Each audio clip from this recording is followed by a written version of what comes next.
Okay, have to make sure that Colin and I both think it's 6:30. So, as authorized by Section 551.071 of the Texas Government Code, this meeting may be convened into closed executive session for the purposes of seeking confidential legal advice from the city attorney on any item on the agenda at any time during the meeting.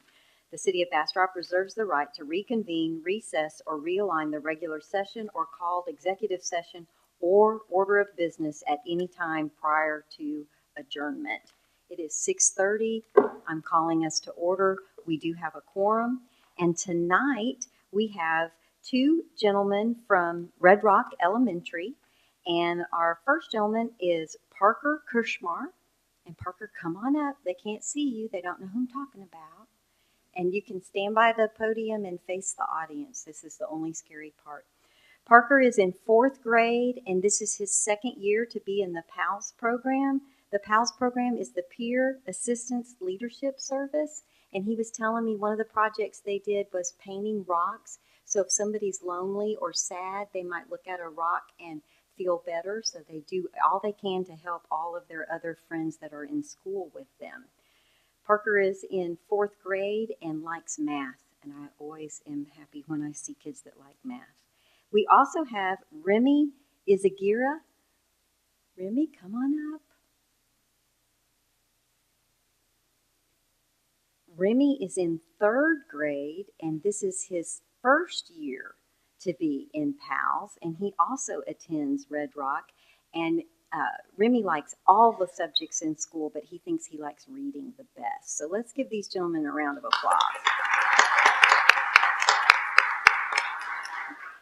If you will please stand, these gentlemen will lead us in the Pledge of Allegiance.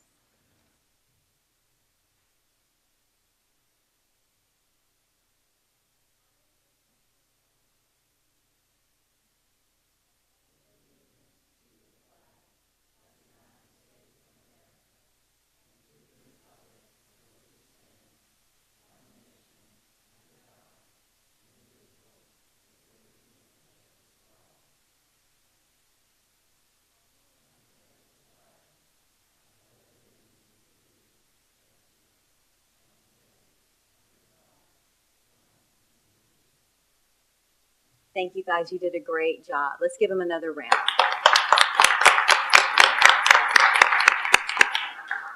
Parker's mom is the principal at Red Rock Elementary, so we're pleased to have her with us this evening as well. If you will please remain standing, Pastor Irvin Jackson will be leading us in our invocation tonight. Pastor Jackson, you can come forward.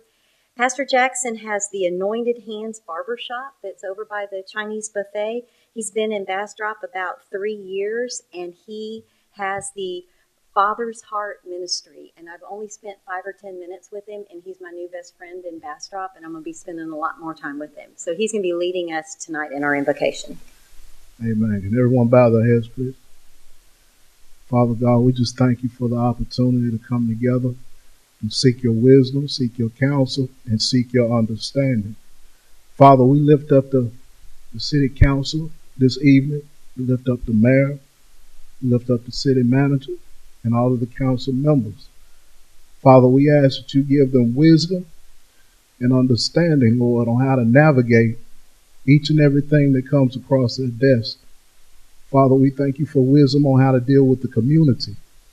Father, we thank you for wisdom how to deal with city funds. Father, we thank you for all of these things in your precious Son, Jesus' name.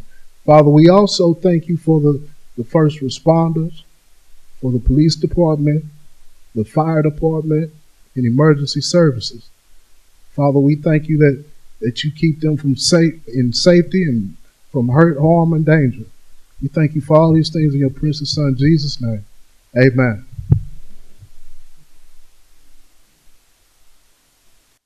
Thank you very much, Pastor Jackson. Okay, we're going to be moving on in the presentations, and the next item on the agenda is the mayor's report. I have a couple of things before we get going. It has been quite a busy last few days. The Boards and Commission banquet was last Thursday night, and at our last council meeting, I had just spent some time with staff in a somewhat stressful situation because we had dealt with all of the heavy rains and the potential flooding that we were trying to make sure we had under control. So I got to spend some time with staff in kind of a stressful mode, and at the Boards and Commission, we got to spend time preparing for the banquet, having the banquet, and after the banquet. And it was a very relaxing time and an enjoyable time. They did a fantastic job of putting that banquet together, and it reminded me what a great group of folks the city manager has pulled together to work on our city staff. I'm just so proud of each and every one of them and just so thankful for that. Then, of course, the Veterans Car Show, and we had a veterans program, and I was honored to be able to speak at that program, but I am extremely honored to serve with Mayor Pro Tem Nelson and Councilmember Peterson as two veterans in our community. So I'd like to give them a round of applause. Yesterday, there was a really scary situation, as I'm sure everyone knows or has heard, and I think there's been a parade of cars driving by. We had a home that caught fire on Main Street, and that's really scary when you live in a town like this and it's a historic home. I talked with several people, and both Chief Altgeld and Interim Chief Rosales got resounding, couldn't say enough nice things about how they supported that homeowner. They kept saying, we just couldn't believe it. Chief Altgeld stayed till the fire was completely out. We couldn't believe it. Interim Chief Rosales, he stayed till he made sure that the power was back on and in the guest house. So this person who is facing something that none of us hope that we ever have to face, made sure that she was safe and taken care of. And those are the kind of men they are, and those are the kind of departments that they lead, and I would like to personally thank both of them for being such a great part of our community. Let's have a round of applause for them. And then last night, I had something happen that was the first time it's happened since I was mayor. The phone rang. It was after dark, which these days doesn't mean that it was very late. It was just after dark, and it was Pastor Nava. And he said, I just wanted to make sure I'm calling everybody I can think of to let you know that we will be open for emergency services because we were expecting freezing weather. And that's the kind of call that reminds me why I love this community. So I love you guys, and I wanted to make sure that you knew that. We can go to the next page. Colin, okay, is it Colin or is Colin? Okay. I'm not sure who to do my tags from. In the upper left-hand corner, I was interviewed by Gabriel Flores, and Gabriel has vision challenges, and he explained to me that means that you can't see even if you have glasses. And he did a full interview, and his teacher submitted a report. It was the best hour, 30 minutes or so I've ever spent. But one of the things that he shared with me in Braille was, there is a wonder in reading Braille that sighted will never know, to touch words and have them touch you back. So that's the kind of thing you get to do when you're married. I was also, that middle picture is me voting on the first day of early voting. We were real pleased with the turnout that we had for early voting. The Inspire, Empower, and Thrive Family Crisis Luncheon was a great luncheon, just a fantastic panel. Was so pleased to be able to attend that event.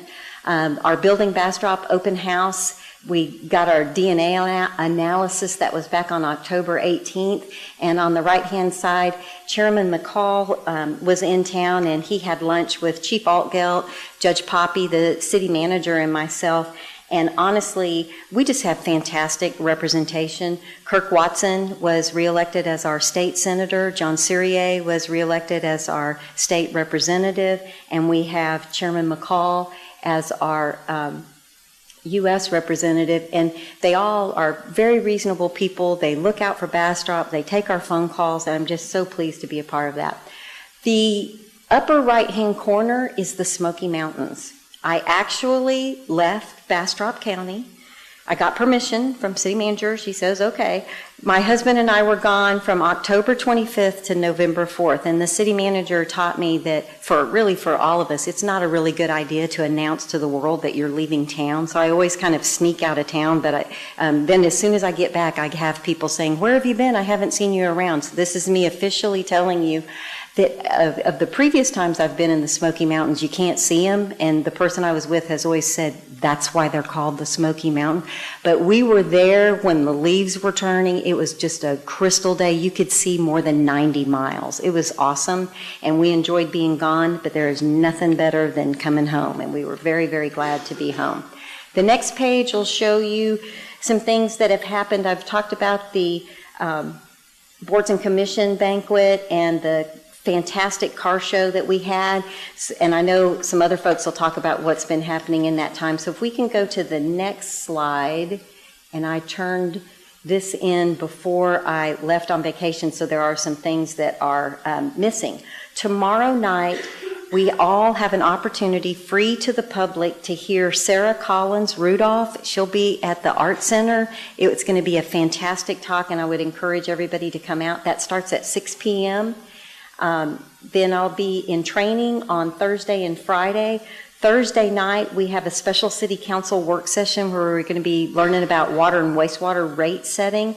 And on Friday afternoon, on the 16th, I am going to go to Mena Elementary and speak to the entire fourth grade on their career day. So I'm way more nervous about their questions on Friday than I am about getting through tonight, but I think it's going to be okay.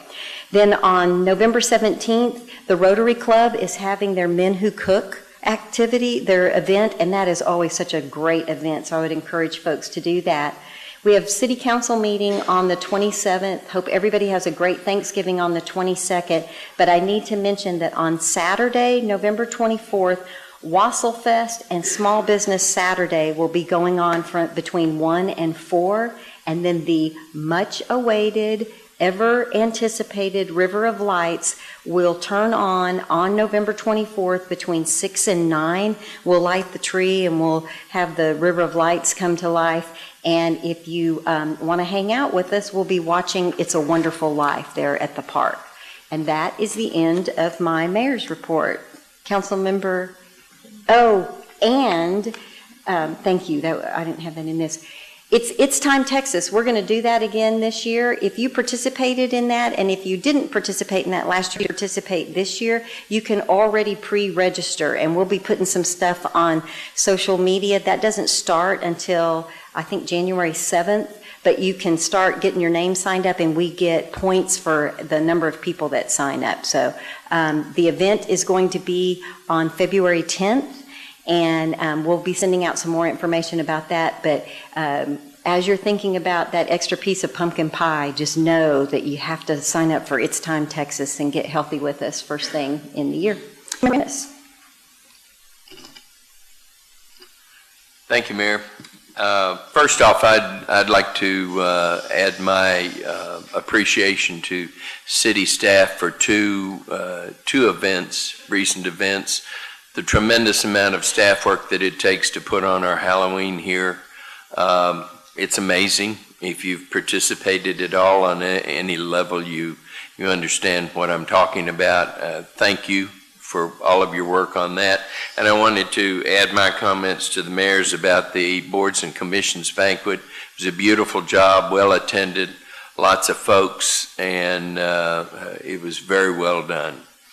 I am I'm the council liaison to the cemetery board. The cemetery board met 2 weeks ago, and the outcome of their meeting is they're going to pass on a revision to our ordinance regarding the heights of monuments. Outside of that, that's the end of my report, Mayor. Thank you, Councilmember Ennis. Mayor Pro Tem Nelson. Thank you, Madam Mayor. On the November the 1st, as the liaison to the Parks Board, I sat in on the Parks Board meeting. A couple of items of discussion were review of parks policy. They're trying to bring our parks policy into the 21st century, and it's a daunting task. But also, thanks to Dorothy Skarnoulis, we're also working on designating Bastrop as Bird City. It's a tremendous economic benefit to the communities, and it's an outstanding opportunity for our city to move forward. On November the 3rd, the mayor being absent, I was honored to participate in the YMCA's outdoor fitness ribbon cutting at Bob Bryant Park, a great facility. Y'all need to go out there. Admittedly, under the advice of the mayor, I will be seeking instruction on proper ribbon cutting. Obviously, I did not do well, and we needed no demonstration. But congratulations to Terry Moore and the Bastrop YMCA board for bringing this asset to our city. And since he's here, congratulations to Scott Moore for helping his wife. I then attended the F4 dedication at the American Legion post. The work done on this iconic plane is quite striking. Y'all should go by there and see that. Thanks to the committee overseeing this project, which included our own Chief Outgelt and acting manager of, I don't never know what his title is, Trey Job, Managing Director of Public Works and Leisure Services. Then on the 8th, assisted the mayor at annual board and commissions banquet. City staff before, during, and after did an outstanding job. Then on the 10th, I was able to participate with others on our march down, our muster march down Main Street through the cars, and then the Veterans Appreciation Banquet, which, by the way, had 6 World War II vets at. Really cool. That's it, Madam Mayor.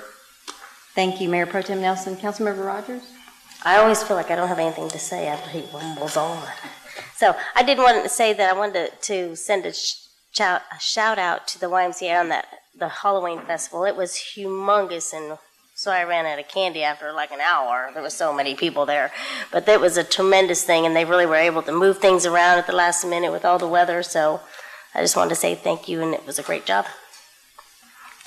Excellent. Thank you, Councilmember Rogers. Councilmember Peterson? Yes, Mayor, thank you. I was also attending the Veterans Day car show and all the Veterans Day festivities. And I would like to give a special thanks, a very special thanks to our junior ROTC and I believe they call it the honor choir. Everyone did an excellent job down there. So they really made the day a more fruitful day. I want to say thanks. Excellent. Councilmember Jones, do you have anything to report? Bastrop Bears won their conference, and I'm so excited. We're going to playoffs Friday in Kerrville, so go Bears. I'm pretty excited for the city. Excellent. City Manager? Yes, ma'am, and I was going to make that announcement on your behalf if you'd not gotten here in time. We're very proud of the Bastrop Bears. I've got a couple of things. I want to mention the fact that we're going to have the Building Bastrop Design Rodeo on November 29th and 30th, and it's going to be located at the 924 Main. This is going to be a fun and interactive community design workshop. You've heard council talk a lot about building Bastrop and the fact that we're going to be redoing our development codes so that they're fiscally sustainable, they are geographically sensitive, and essentially honor our authentic past while planning for our sustainable future. And so at this design rodeo, we'll introduce the community to our current development patterns. And essentially what that's going to be is kind of a representation of the DNA analysis that has been presented to council, and have a conversation about future development patterns. And all of the conversation that we'll have at the Design Rodeo on the 29th and 30th will then in turn be written into code in words and in numbers. And we'll have a conversation about that in December at the Code Rodeo, appropriately named Code Rodeo because we'll be coding December 13th and 14th. So there'll be some direct mail pieces mailed to every address in town. emails going out, banners. If you go downtown, there'll be flyers, and hopefully by the time the 29th and 30th comes around, there won't be anybody in town that won't know what that's going on. The next thing is I really want to elaborate on something that the mayor mentioned, and that is that Sarah Collins Rudolph is going to be at the Lost Pines Art Center tomorrow night at 6 o'clock. For those of you that may not know who Sarah Collins Rudolph is, she is the sole survivor of the 16th Street Baptist Church bombing in Birmingham, Alabama on September 15th, 1963. And she's got a truly amazing story. For a lot of reasons, she could be very disenchanted with life. But she's got a profoundly powerful story about love, and that essentially she's a living history and that living proof that love really is everything. The evening's going to be hosted by our very own Hannibal Lukumbi. And if you've never heard Hannibal play, you've missed out. And so he's got a group of musicians that will be coming, as well as the Mount Pilgrim Baptist Church Choir. So it is absolutely going to be, I think, a profoundly powerful event, and would encourage all of you to be at the Lost Pines Art Center tomorrow night at 6 o'clock. And then I also want to add my thanks to our team this weekend. They have absolutely performed flawlessly. We've had a number of emergency situations in addition to the Heroes and Hot Rods car show, and I am very proud of the work that they've done, whether it's Public Works, BP&L, fire, police, and everybody that supports them. So very, very proud of the work that they do, and they have truly shown they make a difference in the lives of the people they serve every day and have served them well. So thank you very much. And City Manager, I thought you might mention what you and Sarah did last week. We're going to do that at the next November council meeting, and we'll make a presentation to you, Mayor. Okay, all right. Okay, we're moving on to item 4D. We have some distinguished guests with us in the audience. I'm going to say their name and they're going to come forward. We have Associate Judges Blas Coy and Charles Carver. We also have Juvenile Case Manager Patsy Peranich, right? Peranich. Man, I was so close. Data Entry Clerk Brianna Villa. Municipal Court Clerk Kim Walters. And Judge Hines is out of town, so that's the only reason why she is not with us. Myra, is that right? Okay. So this is our municipal court, and I'm going to make them stand there while I read this proclamation. Whereas the municipal court of the city of Bastrop, a time-honored and vital part of local government, has existed since 1832, and whereas more people, citizens and non-citizens alike, come in personal contact with municipal courts than all other Texas courts combined, and whereas public impression of the entire Texas judicial system is largely dependent on the public's experience in municipal court, whereas the municipal judges and court support personnel have pledged to be ever mindful of their neutrality and impartiality, whereas the municipal courts play a significant role in preserving the quality of life in Texas communities throughout the adjudication of traffic offenses, ensuring a high level of traffic safety for our citizens, whereas the municipal judges and clerks continually strive to improve the administration of justice through participation in judicial education programs, seminars,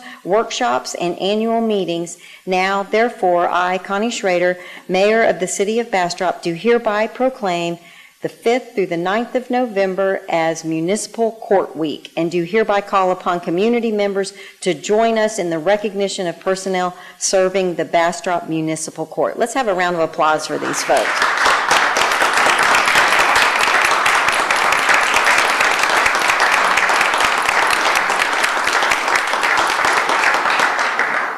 So you all stand together here. Let me come give you the proclamation.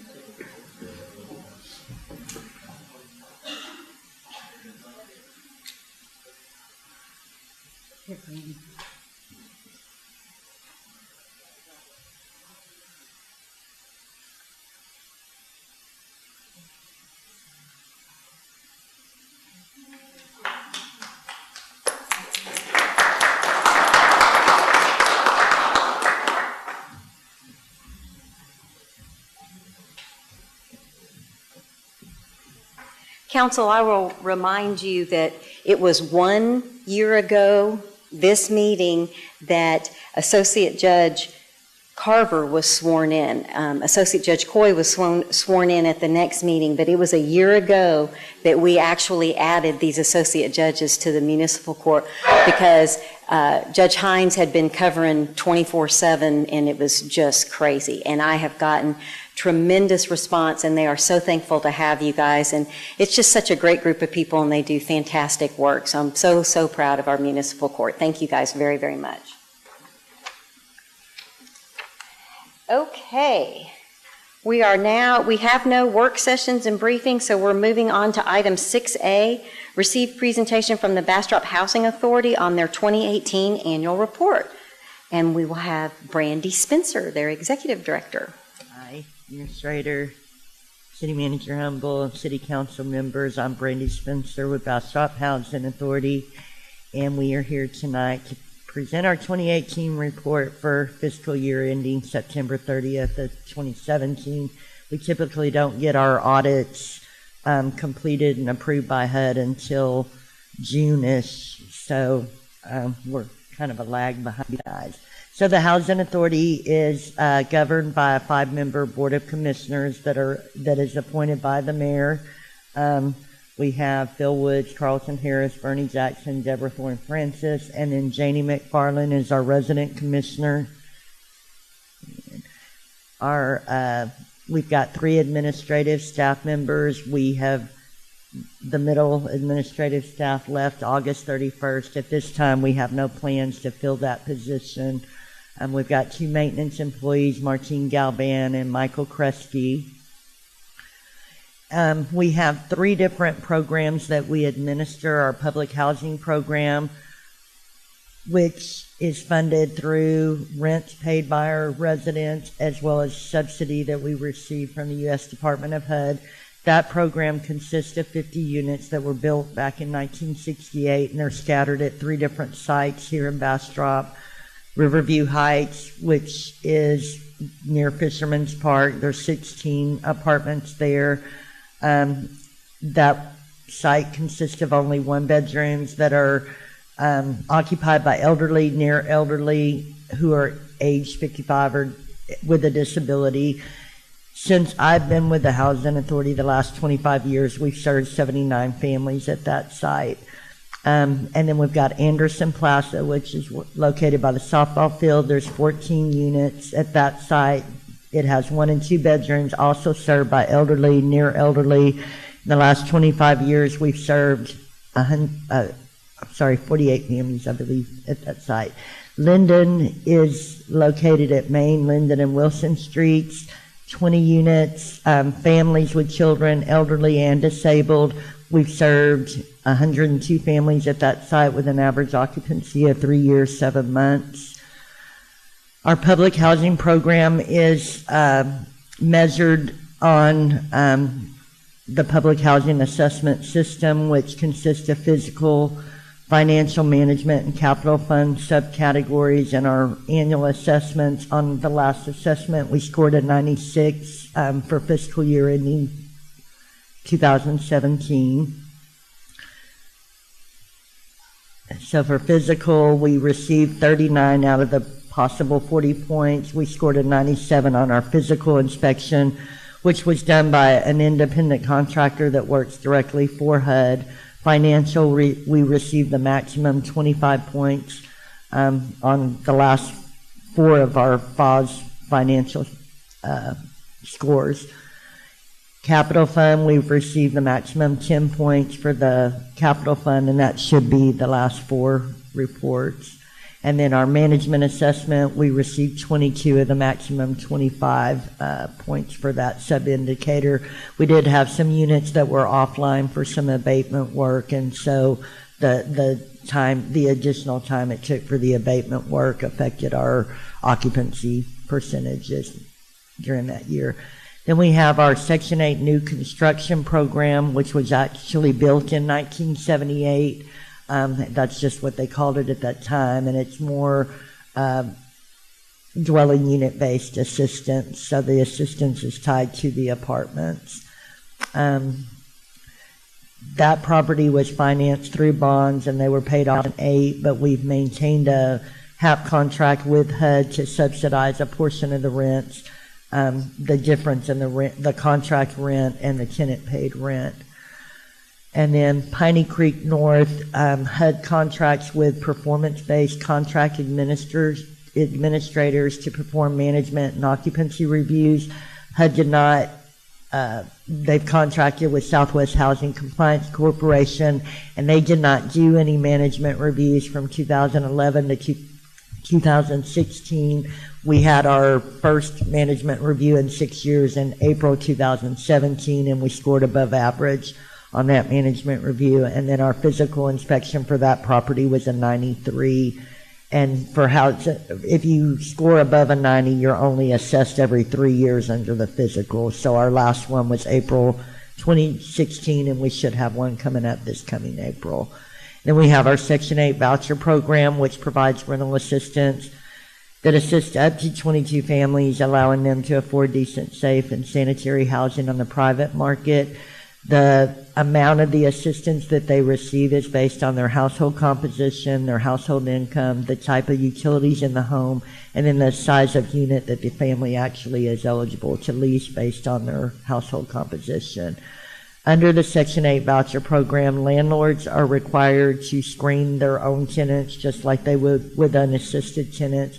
They're required to provide their own lease, and the tenant has to agree to comply with the obligations of that owner's lease, just as they would with unassisted tenants.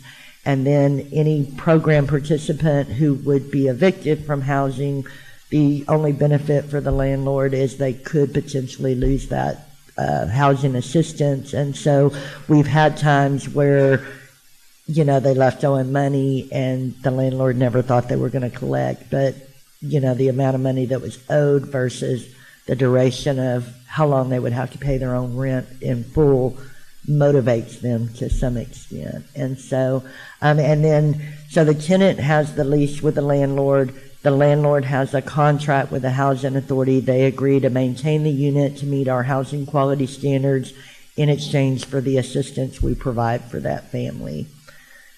And then, so that subsidy is based on, HUD gives us funding for housing assistance, which can only be used for housing assistance, and then they give us some administrative funding.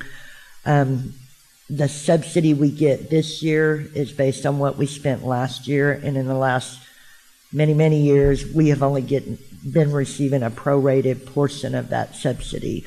So like our administrative fees have been at sometimes 79 to 80% of what it should cost to administer the program. And then we've had our housing assistance payments at 94 to 100%. And once you spend your money, you're out of money. So we feel fortunate we've been able to maintain that. We're at 100% utilization, and we haven't had to lose any assistance through attrition.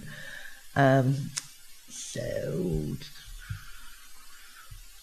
with the Section 8 voucher program, because it's tenant-based, not tied to a unit, it is portable. So when a family leases a unit under the program, the assistance is for a family, not necessarily the unit they're leasing. So if they leave and move, assistance goes with them. That house goes off the program unless there's another family interested in leasing it. And then because of the portability feature, we have administered 24 vouchers during fiscal year ending 2017 for families that have moved to Bastrop from another jurisdiction with assistance. The voucher program, we were also given discretionary authority to allow it not only to be used for rental assistance, but also for mortgage assistance. And out of our 22 families, we've had 2 that purchased a home under the program. One has since sold their home and used what they sold their home for to purchase another home without assistance, and then the other ones continue to be assisted under the program. And then our Section 8 performance is measured through the Section 8 management assessment, which is for housing authorities with fewer than 250 units. We're assessed every 2 years, so our last assessment was September 30th, 2016, and we had scored 100% on that, and we were determined, our performance was determined high. During the period of this annual report, our waiting list was closed. It closed from October 2014. We reopened it October 2017. At the time we closed it, there were 69 applicants, or there were 244 applicants. When we reopened it 3 years later, there were still 69 applicants. And I believe right now, because we didn't accept any new applications during this period, I think we're at like 195 applications right now. Last year, we only had 7 of our public housing units come vacant, and then we had 6 in Piney Creek. 3 we completely went in and remodeled and made them fully handicapped accessible. So we only had 3 units that were filled during this period, so 10 families, but we had 53 families that went off the list from the beginning of the fiscal year. We did our first annual Strong Families Initiative July 27th, 2018, and that event was held to strengthen, empower, and improve the quality of life for the families living in our HUD-assisted housing programs, to provide fathers, mothers, and youth with access to local resources for health, education, and economic empowerment. We partnered or held it in conjunction with the end of the summer meal. They also provided nutritious hot meals for breakfast and lunch, and they provided additional fun activities in between breakfast and lunch, and that was through a partnership with Friendship Bible Baptist Church, Central Texas Food Bank, YMCA, and Texas AgriLife Extension Service Master Gardeners. Agencies that provided information on resources and services for our first Strong Families Initiative. We had several that were there. The ones with the asterisk actually set up a booth and had a representative on site to answer any questions that the residents had. Chicken Express, Southside Meat Market, Billy's Barbecue donated prepackaged meals for the event, and then Chick-fil-A gave some gift cards that were used as giveaways. Our drinks and ice were furnished by Family Crisis Center, Texas Hunger Initiatives, In the Streets, Hands Up High, and Open Door Soup Kitchen. The Housing Authority had a large water slide and a small water slide / bounce house combo, and a DJ that played kid-friendly music. And then our chairperson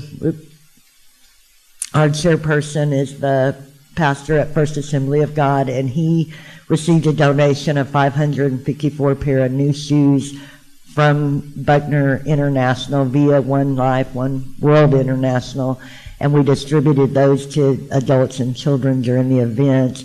And then Friendship Bible Baptist Church and Hunger Free Communities gave other goodies such as toothbrushes, toothpaste, and coloring activities.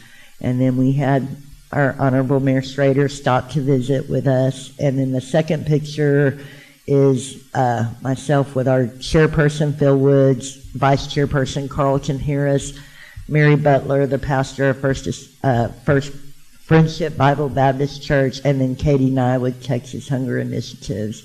And then there's just some additional pictures of the little booths that they set up for us out there. And so we feel like it was a pretty good, successful event. It was definitely hot. So our goal, we did it as the end of the summer meal program. Our goal next year is to do it at the beginning of to kick off the summer meal program where it's a little bit cooler. So did something wrong. Oh, there we go.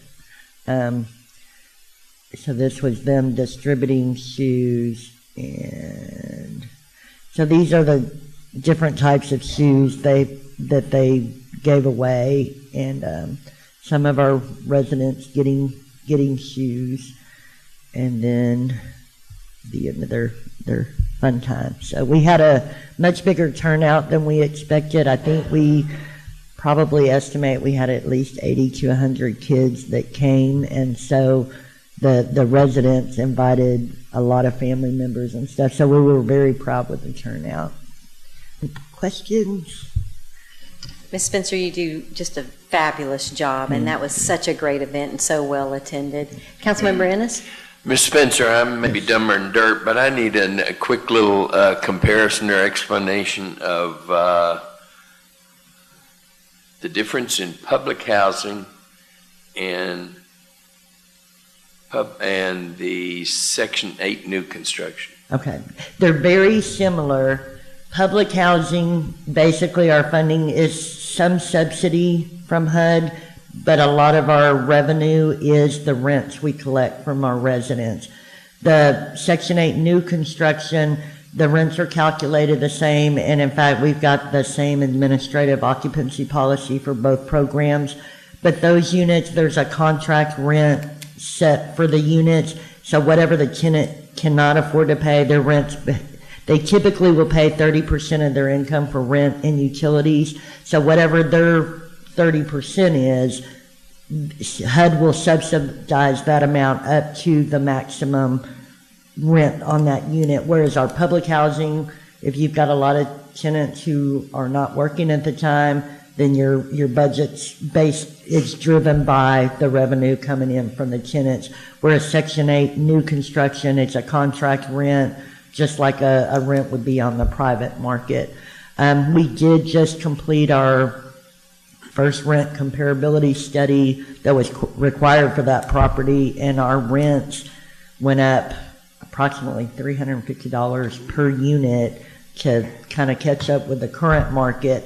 That will not affect any of our residents. It will affect the subsidy that we receive. We do have one resident there that pays market rent, and that resident will be affected because their income base was higher than the contract rent.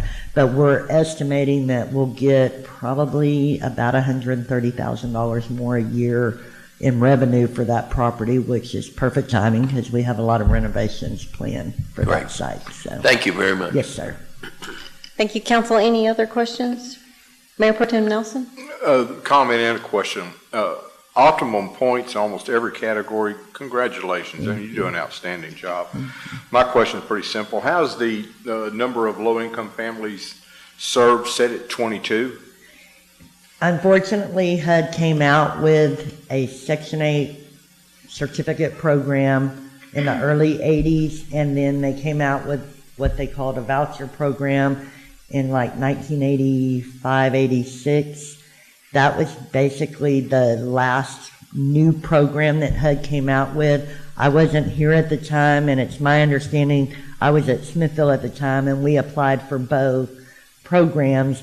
It's my understanding that the previous director felt 22 was enough for Bastrop or didn't make that application when the funds were available, and now there's been no new funding for programs. So through HUD, through the Section 8 program. And since then, they've actually merged the certificate and voucher program into what's now the Housing Choice Voucher Program. So we kind of got lost or kind of capped off at a really bad time there. So, Anybody else?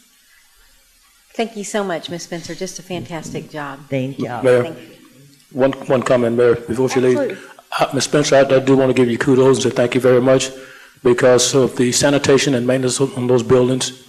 You all done an exceptional job on what you do over there. Thank you. Because some of those old buildings I worked on when I was a kid, in 1968, but they're still looking well. Thank you. Thank you very much. Thank you, Councilmember Peterson. All right, we are now on item 6B, provide update on fiscal year 2018 organizational work plan accomplishments and discuss fiscal year 2019 organizational work plan. City Manager Humble. Mayor and council, I am required to give a semi-annual update of the organizational work plan annually in May and a year-end update of the organizational work plan annually in November as a part of my annual performance review. And that is what we're going to be doing this evening. So our organizational work plan is built around the vision statement that was established by City Council. And our vision statement is Bastrop, a welcoming community with a compassion for our diversity, a tapestry of people, arts, and structures, preserving our history and character while embracing progress around our unique environment. So in the interest of time, because I could talk forever about all this, I will be very brief. In September of 2017, we built a work plan around the 9 focused areas that were established by council. And the work plan was intended to be a 5-year operational work plan. And there were 186 items identified at the time. 61% of them were placed in the fiscal year 2018 work plan. And as a result of that, we completed 65 items, 33 are still in progress, 20 received no action, and 5 items were moved from other years. So, to say that a different way, 61% of the 113 items included in the work plan, 87% of them were completed or in progress. And I think that is tremendous, and as I go through these work plan items, I think you'll appreciate that we have real jobs in addition to the work plan items. And so a lot of our capacity is spent just making sure, as I like to say, the toilet's flush, the water runs. And these items are in addition to. I am not going to cover each and every one of them. I am going to hit some of the highlights just to orchestrate not only the quality of work done, but the variety of work that's done. Under Authentic Bastrop, we hired Go Collaborative to conduct a cultural arts master plan.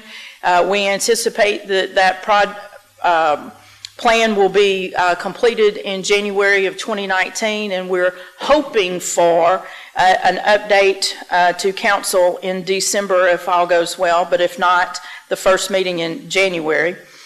We also addressed the public concerns about roaming chickens and roosters. You might remember in November we had a very civil conversation about chickens, and at that point in time pledged to put together a multi-year program to trap and remove our chickens and roosters, and we are still involved in that. I know a number of our citizens would like them to miraculously disappear, but they multiply rather quickly. And so we have placed over 100 roosters and chickens in quality homes. That'd be a joke. That really is true. We make sure that every chicken and rooster is placed where they can continue to run free and know that they've gotten a quality home.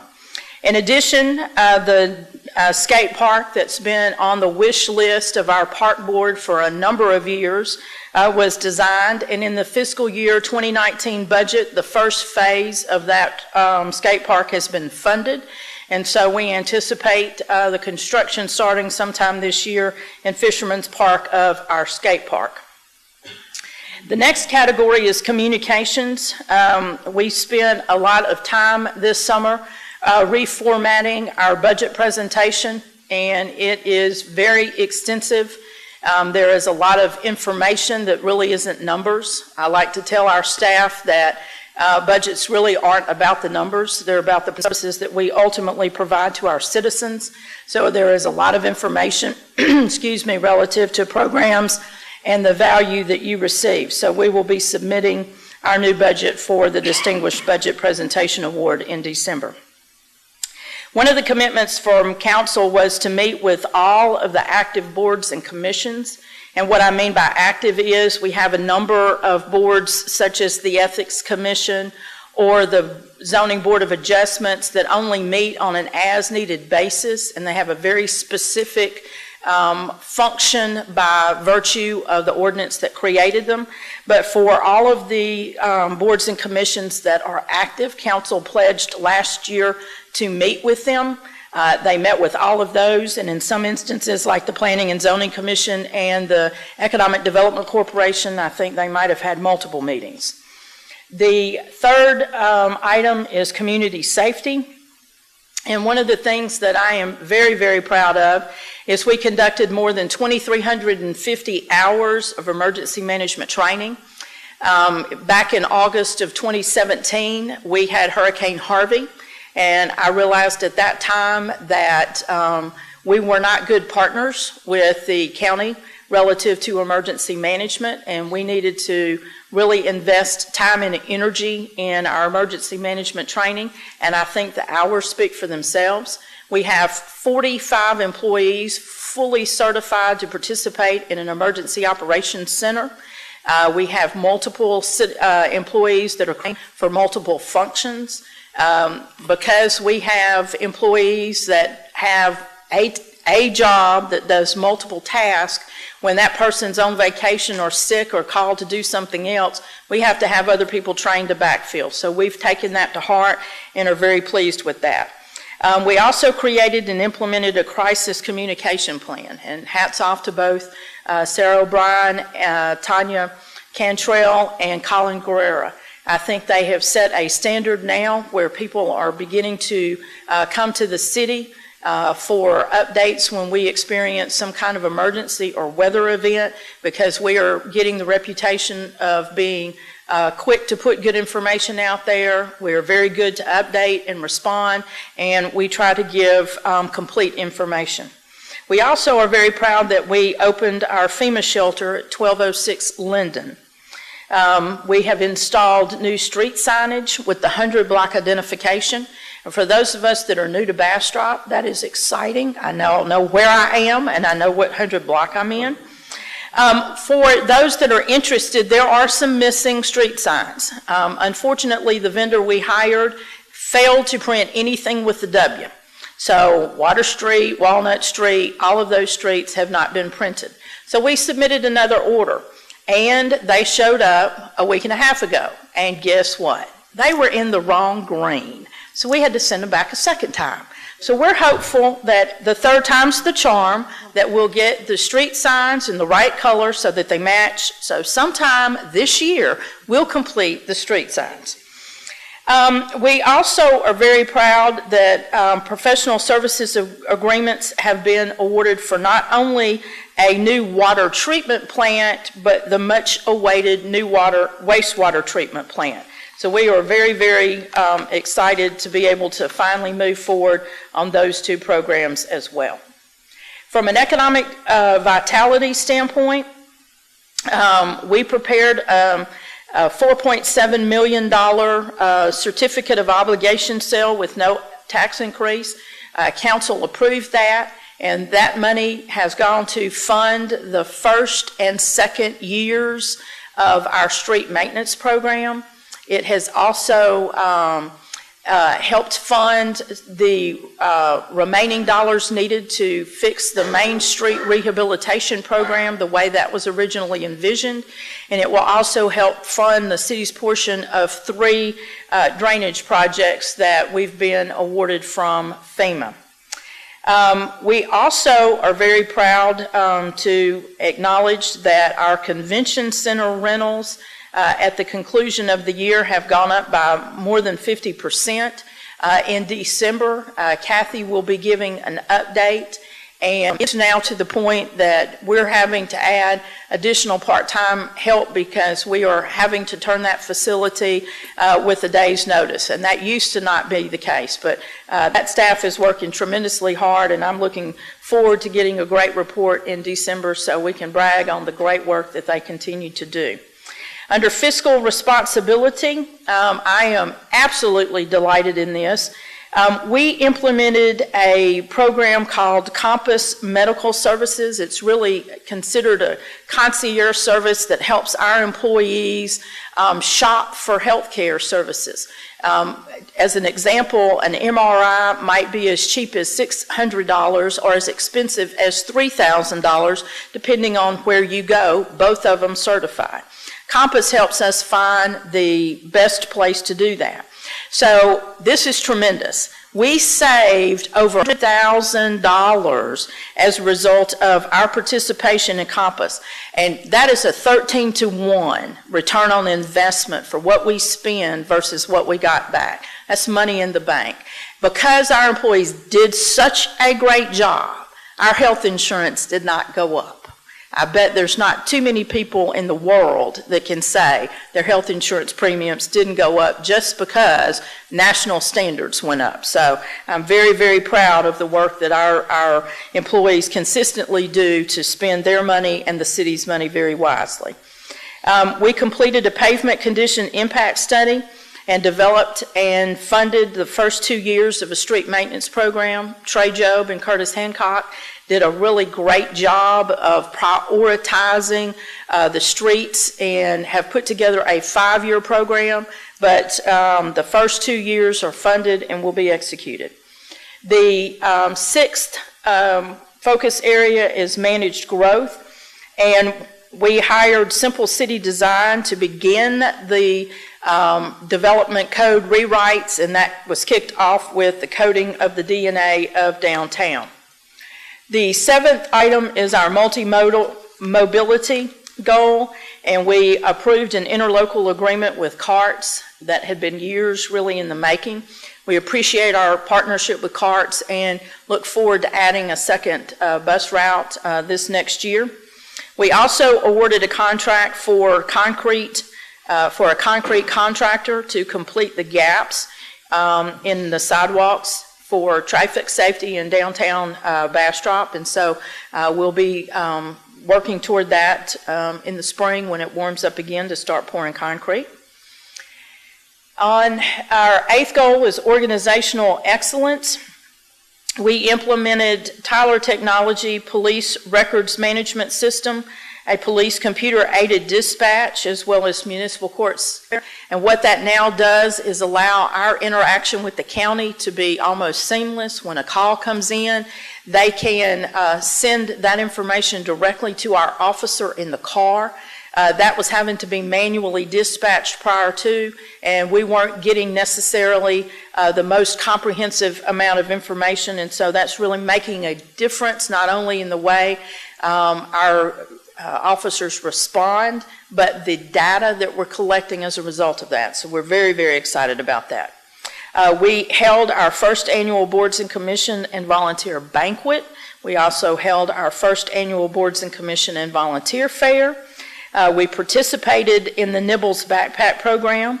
It's the volunteer program that staff and I do, and that is we build food bags and we feed 100 food insecure BISD students who rely on the free lunch program to eat. And they were going home on Friday evening not sure whether or not they would eat until they returned back to school. So this allows those 100 children to go home with food to eat over the weekend. And we also revised the board and commission application. And then the last objective is unique environment. We coordinated with Keep Bastrop Beautiful for an Adopt a Street program, and that augments our staff on the amount of trash that we're having to collect off the right-of-ways. We're very proud of the fact they've already got 12 streets adopted. We improved our Christmas lighting last year, and we're delighted that Mother Nature on the first Thursday of December participated in creating a Norman Rockwell Christmas opportunity. We had 5 inches of snow that came, and by the next morning it was gone, but we have great pictures to prove it does snow in Bastrop. Will be our Christmas card forever. And we also awarded a professional service agreement for design and construction management for the structural rehabilitation of the Old Iron Bridge. And perhaps you were riding up and down 150 last week and saw these guys hanging from the bridge wondering what in the world were they doing. They were not filming a Spider-Man movie. They were actually inspecting the bridge so that we can then develop design specifications to fix the bridge. Also included in that $4.7 million certificate of occupancy, or certificate of obligations that we sold was money to fix the Old Iron Bridge. So we were very, very proud of council's commitment to that. I don't know why I'm hung up here, Colin. There we go. That concludes my brief update on the fiscal year 2018 accomplishments. A very detailed summary of that is located in the packet if you have access to that at home. I want to hit the highlights of the work plan that we're going to be focused on in 2019. As I mentioned, the fiscal year 2019 organizational work plan contains 84 items that are considered in progress. well, let me say it this way. The fiscal year 2019 organizational work plan contains 84 items considered in progress in the 2018 fiscal year. It identified organizational game changers that correct manual, time-consuming processes that we deal with every day, and as well as significant innovation fund items that were funded by council in fiscal year 2019. And all ancillary items associated with the management of our $63 million capital improvement program. So there are multiple items in this work plan that will take several years to complete. The wastewater treatment plant's a great example. It's going to be 4 years to build it. So you're going to hear about the wastewater treatment plant until 2021. So there are a number of items that will just remain until they are completed. So again, in the interest of time, I'll hit the high points. Under Authentic Bastrop, this year we're going to focus on the completion of the Main Street Rehabilitation Project. That is a commitment to the Comprehensive Plan, Section 6.3. We're going to complete the Old Iron Bridge rehabilitation. That's going to be a 2-year project at a minimum. That also supports Comprehensive Plan 7.1.3. We're going to continue the relocation program of chickens and roosters in downtown Bastrop. We anticipate that's probably a 3-year program. As I mentioned earlier, we're going to build phase 1 of the skate park in Fisherman's Park, and we'll implement the Cultural Arts Master Plan.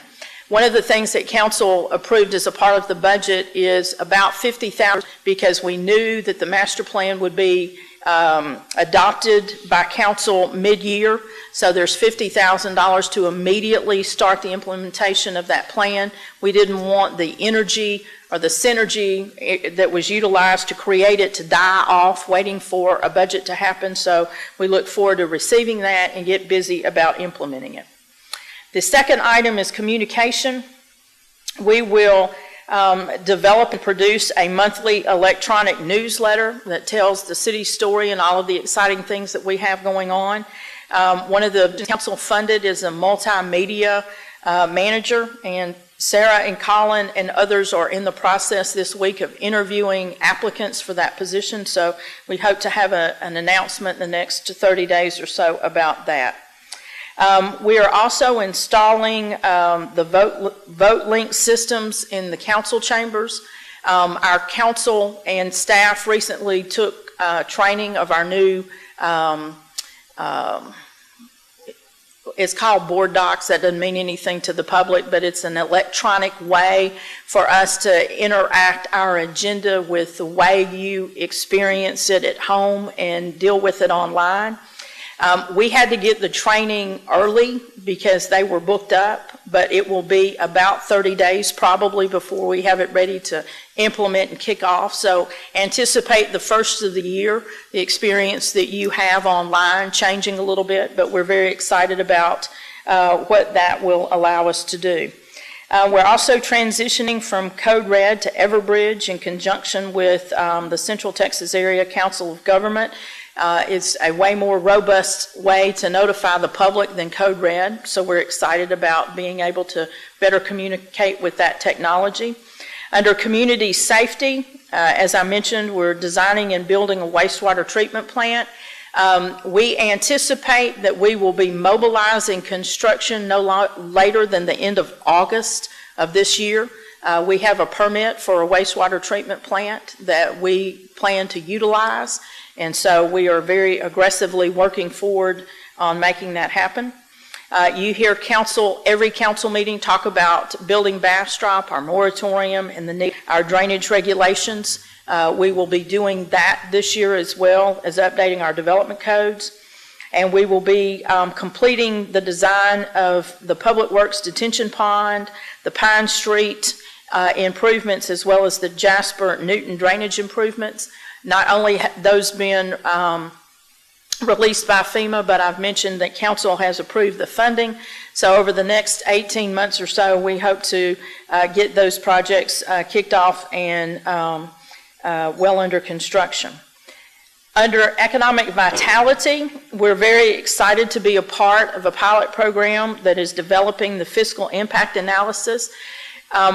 if you go back and read our comprehensive plan, which I strongly encourage you to do, I think it is a very innovative document. In the guiding principles, it requires two things to occur. One is for us to be fiscally sustainable and for us to be geographically sensitive to our environment.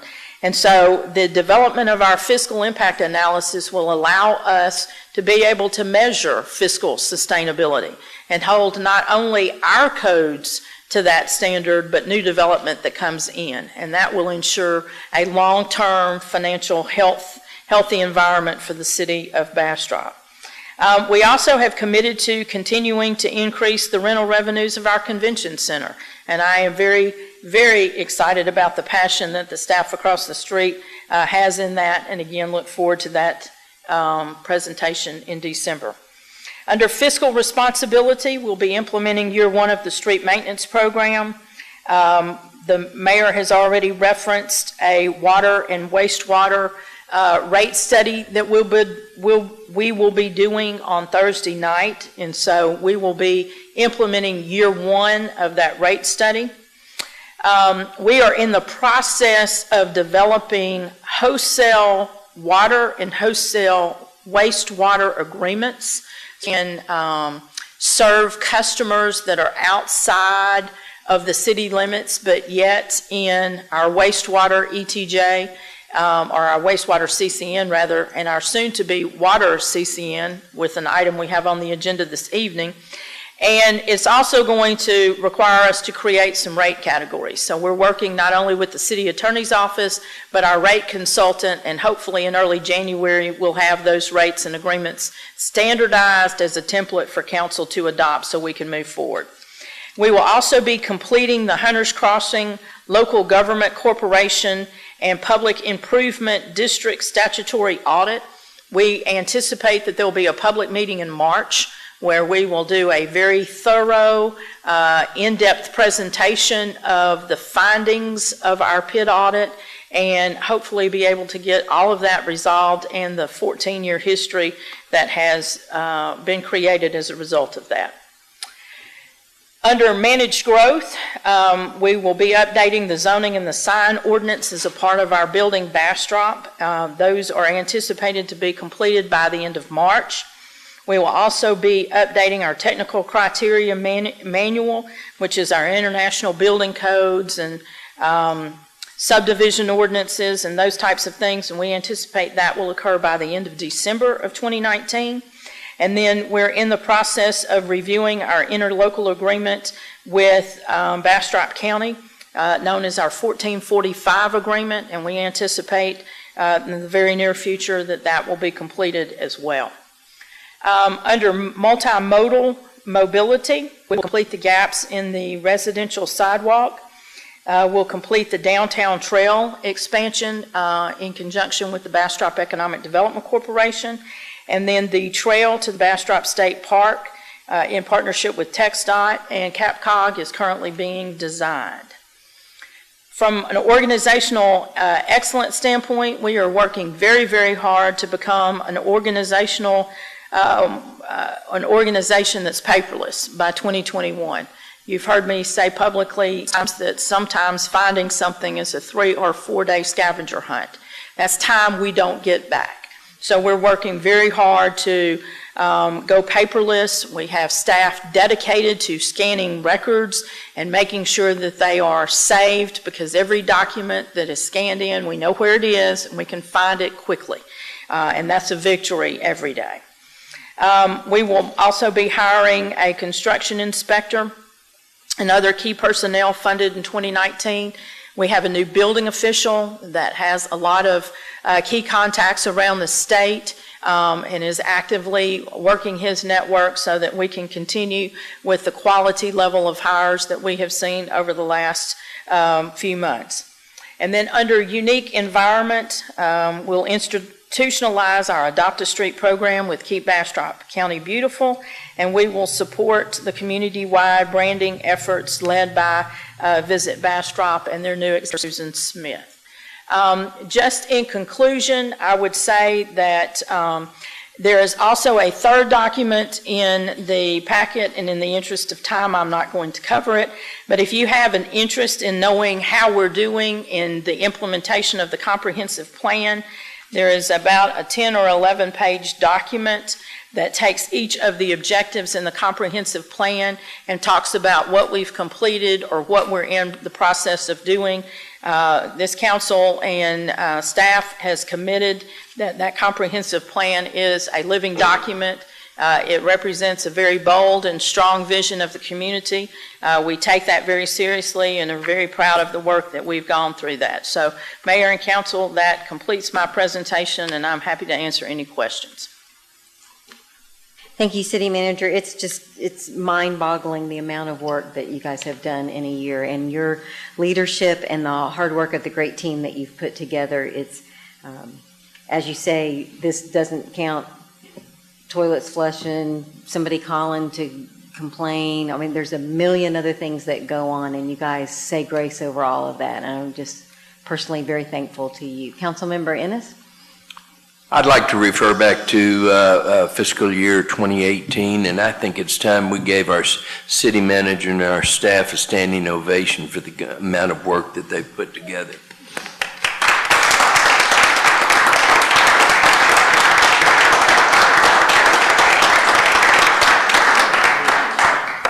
Thank y'all very much. I've got an amazing team and blessed to have them every day. Council, any other comments?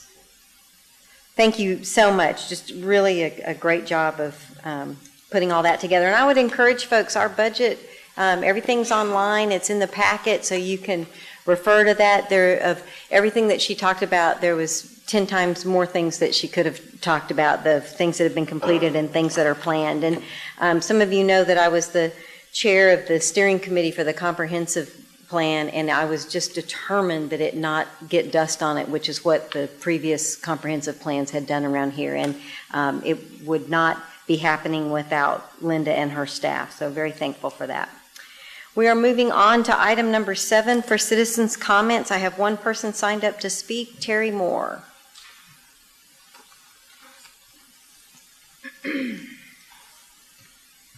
Good evening. My name is Terry Moore. I live at 415 Patton Cove here in Bastrop, and I have the honor of being the Executive Director of the Bastrop YMCA. I want to say publicly thank you to Councilmember Nelson for, Mayor Pro Tem, I'm going to get that right, Mayor Pro Tem Nelson for coming out to the opening of our outdoor fitness unit, and his skills for ribbon cutting, because those skills have kept us relevant and out front, because it was great. It's a great video, so thank you. I truly am grateful. I truly am. This partnership would not have happened, this unit being delivered here in Bob Bryant Park would not have happened without the partnership with the City of Bastrop and the support of the St. David's Foundation. This unit is awesome. If you hear someone say, what is an outdoor fitness unit? It's a unit full of fitness equipment. The doors open. There's turf out there for the public to use to work out. There are scheduled classes, and there is open gym time. The unit is open to the public, free of charge through the end of November, so I encourage everyone to come out and check it out and give us your suggestions. We're open for that. I really am grateful for the partnership and it being delivered where it is. It looks awesome in Bob Bryant Park, so thank you. No kidding, thank you very much. Thank you, Terry. It's pretty much takes away any excuse, because it's available, it's right there. It's really a cool thing. All right, we are moving on to the consent agenda. It is my understanding that item 8C is pulled. And I was clarifying that it is pulled. It's not pulled to consider individually. It is pulled. So the items on consent will be A, B, and D. Council, does anyone have any consent item that they would like to pull of the remaining items? Can we pull 8B to the individual consent? Yes. 8B is pulled by Councilmember Rogers. Is there any other items, Council? Is there anyone in the audience that wants a consent agenda item pulled? Okay. Madam Secretary, if you will read A and D. Consider action to approve City Council minutes from the October 23rd, 2018 meeting. Item 8D, consider action to approve resolution number R 2018-112 of the City Council of the City of Bastrop, Texas, abandoning a 10-foot easement 40 feet in length located within a 190-foot public utility easement located along the northern property line of Lot 2 Chestnut Square subdivision, being located in Bastrop, Texas, as shown in Exhibit A, providing for a repealing clause and establishing an effective date. Thank you, Madam Secretary. Council, you have the consent agenda before you. Move. Second. I have a motion to approve from Mayor Pro Tem Nelson. I have a second from Councilmember Rogers. Is there any discussion? Councilmember Ennis? So we're approving 8A and 8B now, right? Yes, sir. Okay. A and D only. Any further discussion? I'm sorry, it's A and D. We pulled B. A and D as D. in dog. Apple and dog. That's what we're getting ready to vote on. The ones that she just read. Any further discussion? Madam Secretary, if you'll call the roll. Mayor Pro Tem Nelson, Yes. Councilmember Rogers, Yes? Councilmember Peterson, Yes. Councilmember Jones, Yes. Councilmember Ennis. Yes. Motion passes unanimously. Item 8A for Apple and item 8D for dog are approved. We will not be considering item 8C. I'll now take for individual consideration item 8B. Consider action to approve the second reading of ordinance number 2018-30, amending the budget year for the fiscal year 2019 in accordance with the existing statutory requirements, appropriating the various amounts herein as attached in Exhibit A, repealing all prior ordinances and actions in conflict herewith, and providing for an effective date.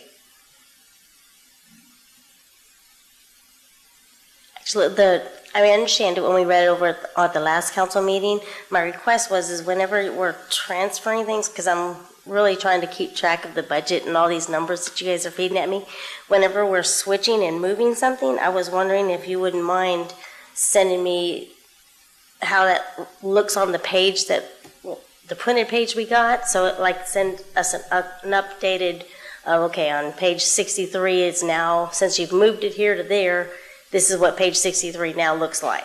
Okay. I mean, I didn't know if that was possible for you to send that to digitally or something so I could keep track of how, I mean, we've got 100 pools of money and it gets moved around, but it's going to be hard for me to keep track, so I was wondering if that would be possible. So just an updated page. Yeah, just so I can keep track, because I know if you switch it now, then 6 months later you switch something else, and then I'll have to keep going back to that agenda. Just, you see what I'm saying? Mm-hmm. That was my only issue. I move to approve. I have a motion to approve from Councilmember Rogers. Second. I have a second from Councilmember Ennis. Is there any further discussion? Tracy agreed. City Manager, are you clear on what the expectation is? Well, I don't know, but I bet we can work this out. So, in the budget book, there is a financial summary page that has all of the funds. And what you would like is that page updated with each budget amendment you make noted on it, so you know where the money comes in and goes out of, correct? All right, so on this, on one of the pages, or one of these items, instead of it being, I don't know the exact number, 117, it was supposed to be like 125. So wherever that is in this book, I'd like to get an updated page of that, so when I go back. It is way too cumbersome to update every page in that budget every time we amend the book. Okay. But what we can do is this financial summary. That'll be fine. That we can add line items and note the agenda item, the amendment and date, and then work it through in a color. And we can color coordinate it so it'll be easy to reference as it goes forward, and you can update this page in your budget. That would be fine. Even if I just get the updated page with a revised date at the bottom, that's all I need. I don't need all when it was approved, just that I can keep track of. Okay, so you're satisfied with us updating this page and date stamping it in the corner? That we can do. That's all I need. Thank you. Thank you. Thank you. I was afraid Tracy agreed too soon, and I wasn't clear on it, and I didn't think we were going to be updating a mill, because that could turn into another full-time job. But I do Oh, no, I just understand need- I you're just need trying the- to keep just the bottom track. line, yes. Yes. Okay. So we're all agreed, and honestly, that discussion is because we are with this item 8B, updating the budget, you're hoping that you will then get your expectation is that you'll have a new single-page, all-funds summary. Just digitally is just fine. Yeah. Not a printout, just digitally, so I can keep track of that same digit. You can file that email away and keep track of it. Okay.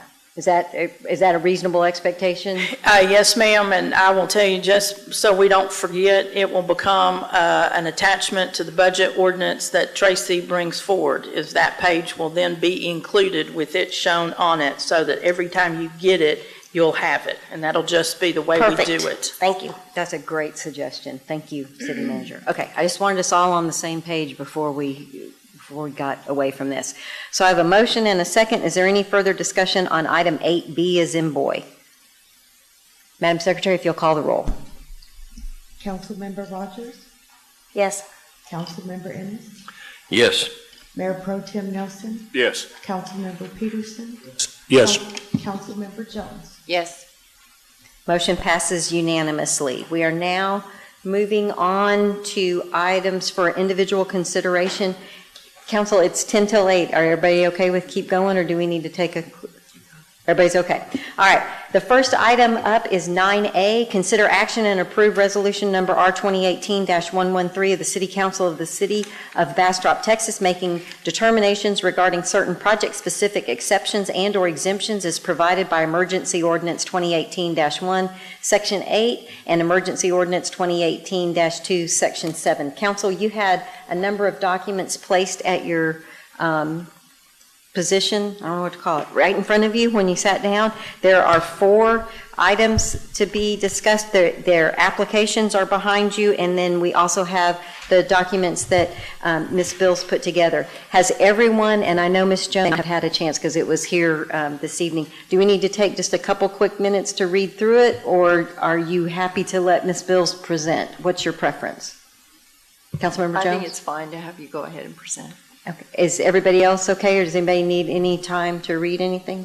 Everybody's okay. All right, Ms. Bills, you're up. Good evening. So today we have 4 different exemption requests before you. The first, I don't know where I'm pointing anymore. This may not.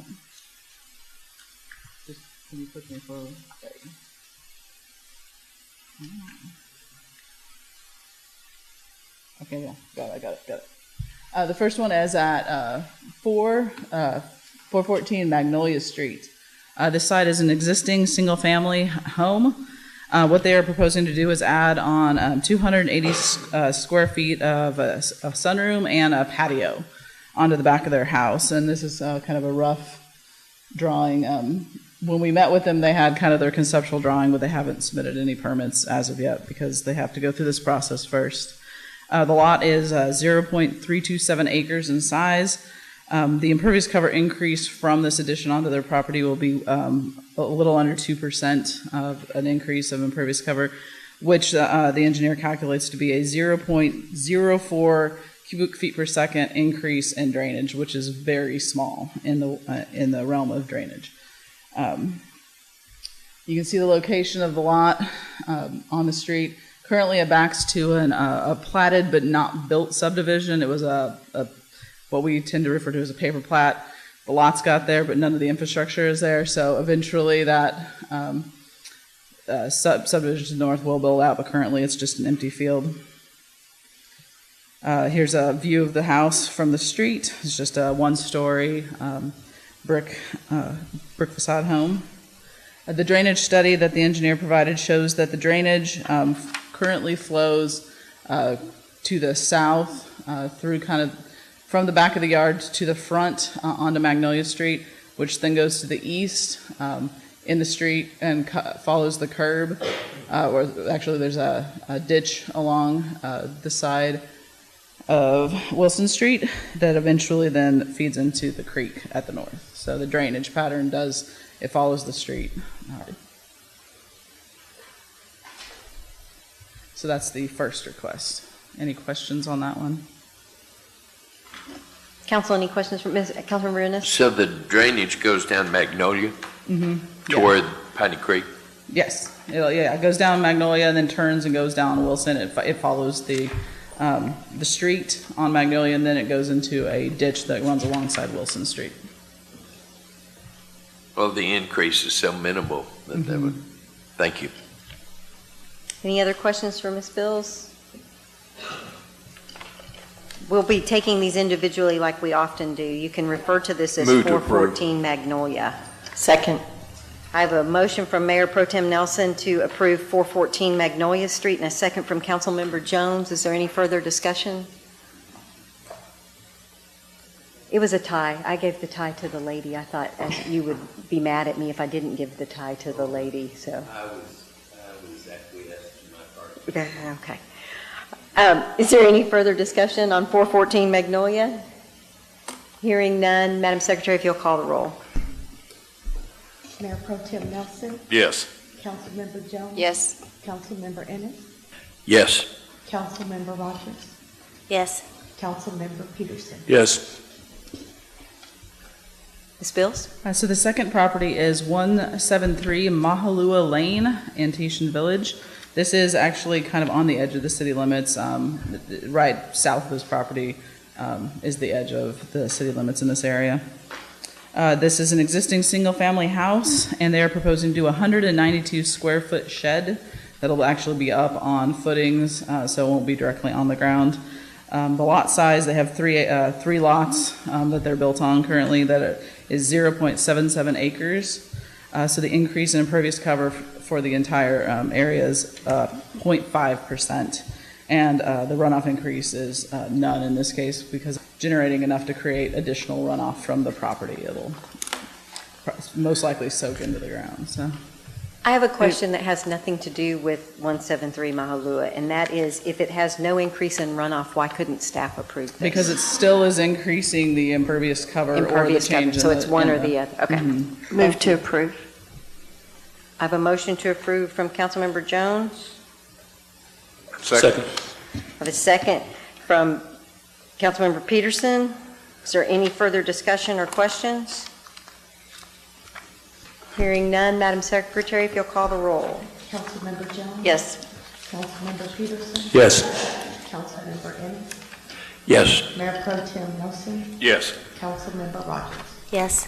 The motion passes unanimously. Thank you, Council. I think we're now on 2411 Main. 2411 Main Street, and this one there is, it's a little more involved, and they did have a second request that I'd like to point out on this one. The site is currently vacant. There had been a house at this location that was demoed several years ago. They're proposing to do a single-family house with an attached garage and a impervious driveway.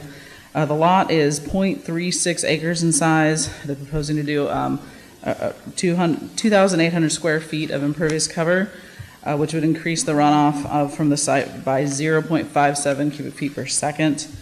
One of the other things that they've requested, we're not taking action on it tonight, but one of the things that they requested in this same application that we're going to have to take through a different process is a variance to our floodplain regulations, which is a section of the code. It's in our building section, and so that's a separate process that we're going to have to work through with the applicant and get some more additional information with them.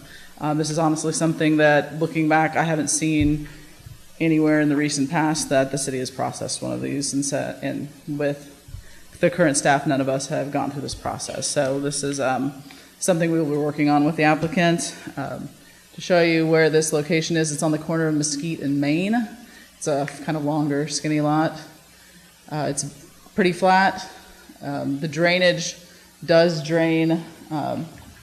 Pointer doesn't work on this. There's an inlet in front of the house on Mesquite that then drains under the street to that eventually ends up in the creek. But this is where the request for the floodplain. I would roughly 2/3 of this property is in the 100-year floodplain, which does trigger some additional you can build in the floodplain as long as you meet certain requirements. One of our requirements is you have to build 2 feet out of the floodplain, 2 feet above the floodplain elevation. So we need to work with them, but I think That's one of the things they're requesting not to do with a floodplain variance.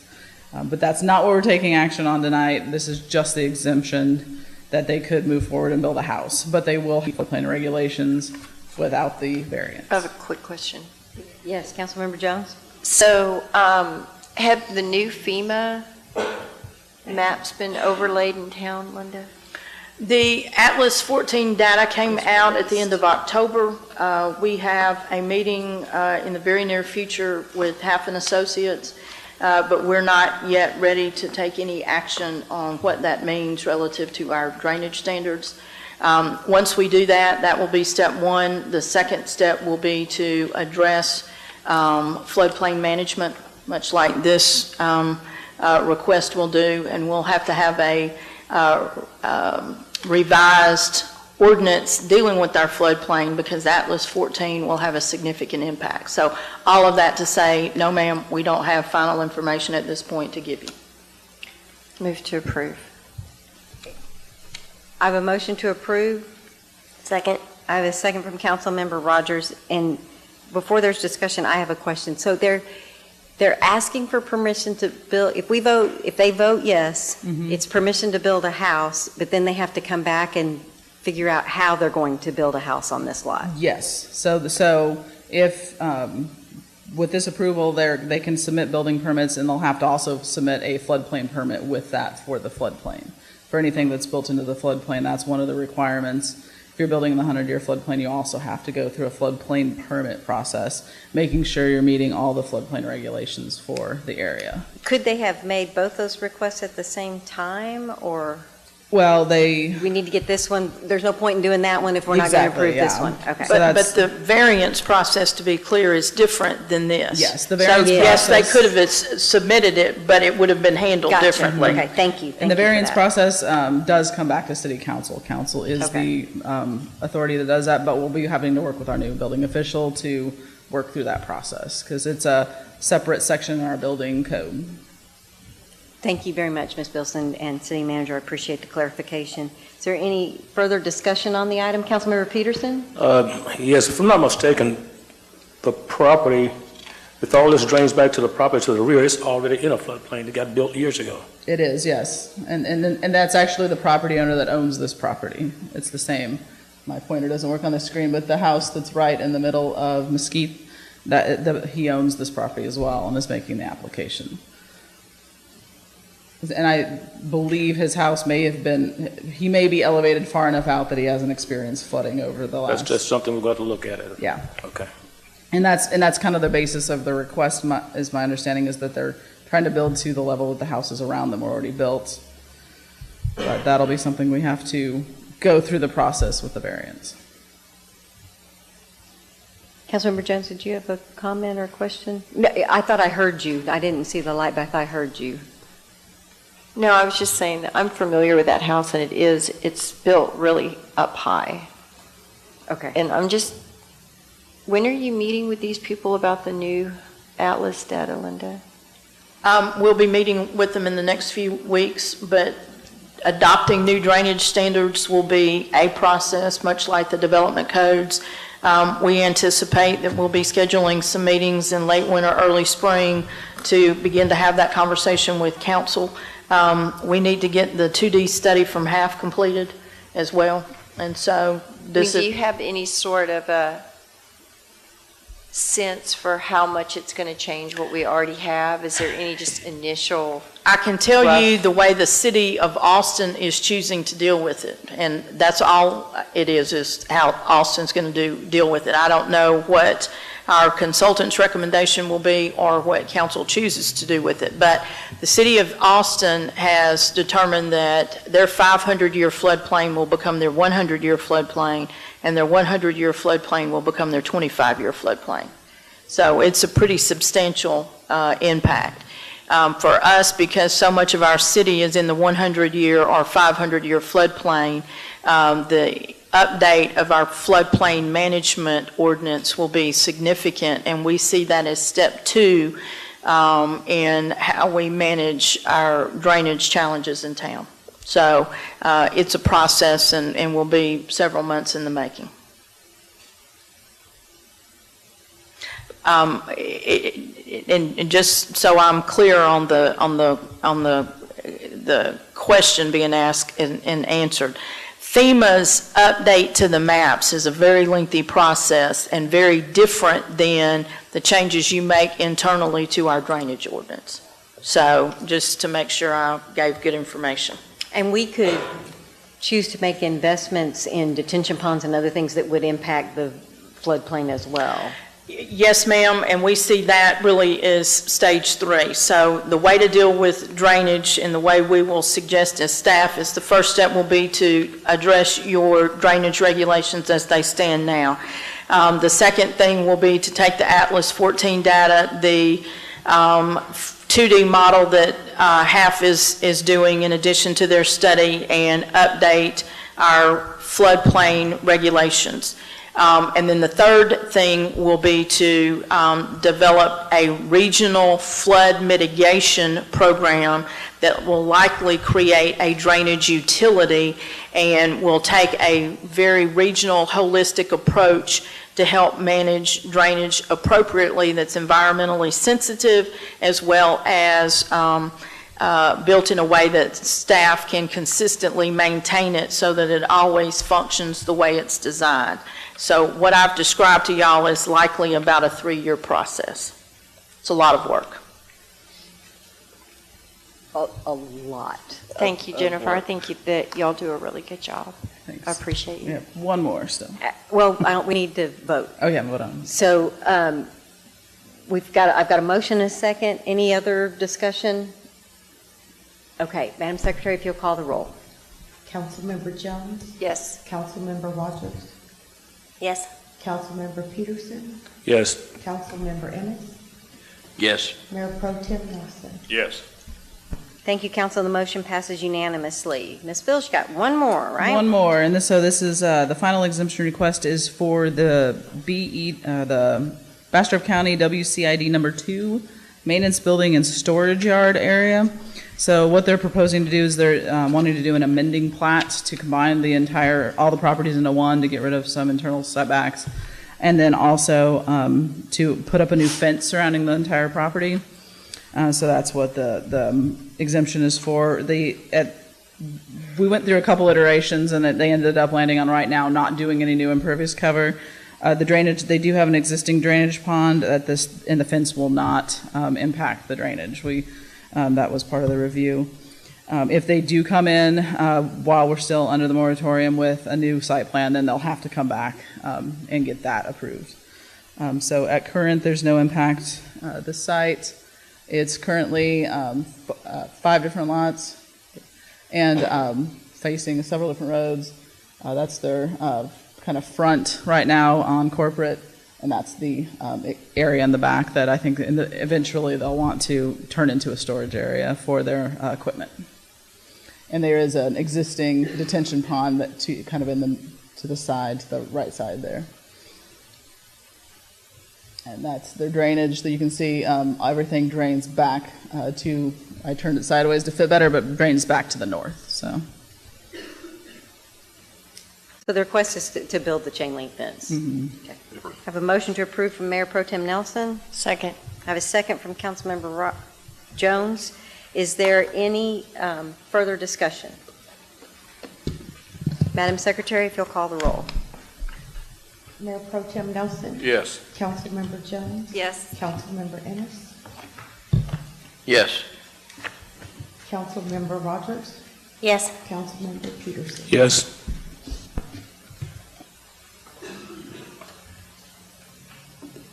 Great job, Ms. Bills. You're done, correct? yes, I'm done.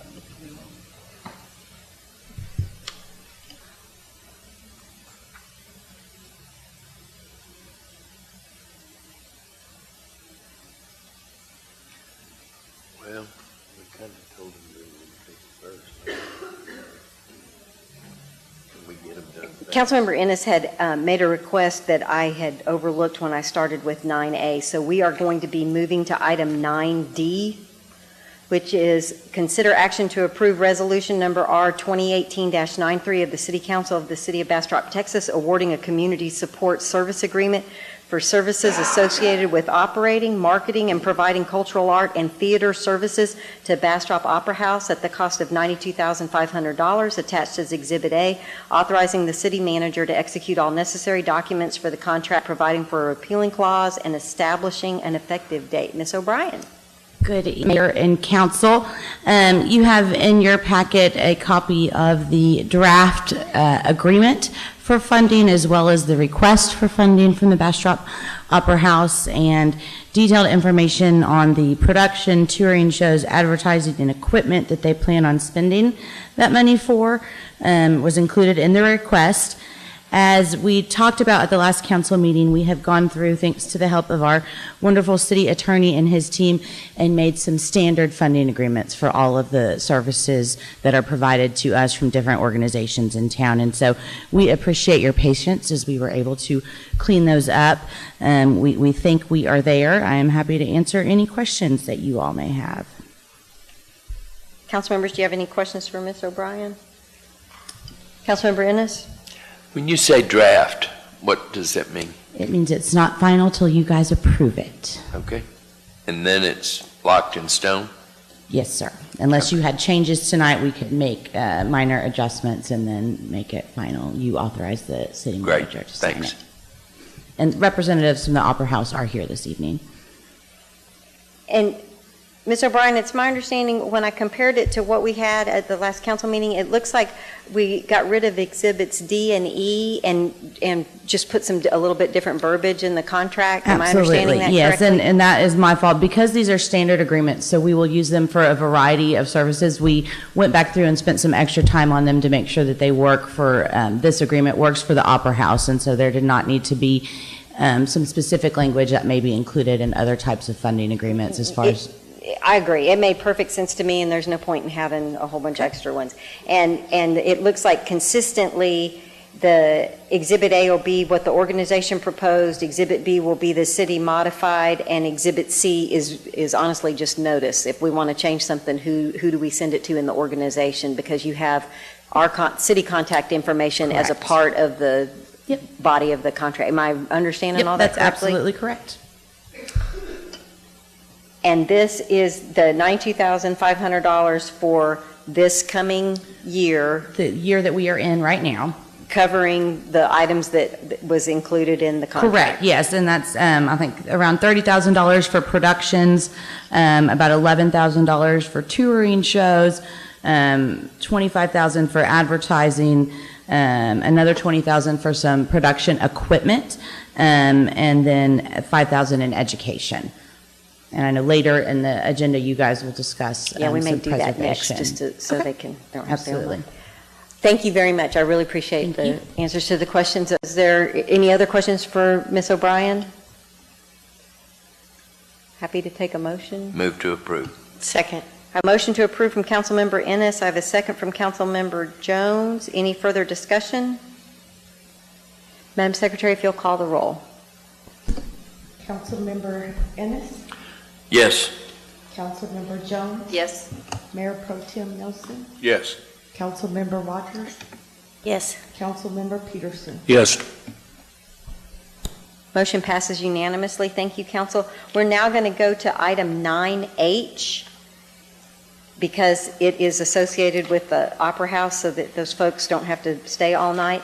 Consider action to approve the first reading of ordinance number 2018-31, amending the budget for the fiscal year 2019 in accordance with existing statutory requirements, appropriating the various amounts herein as attached in Exhibit A, repealing all prior ordinances and actions in conflict herewith, providing for an effective date, and move to include on the November 27th City Council consent agenda for a second reading. Ms. Waldron.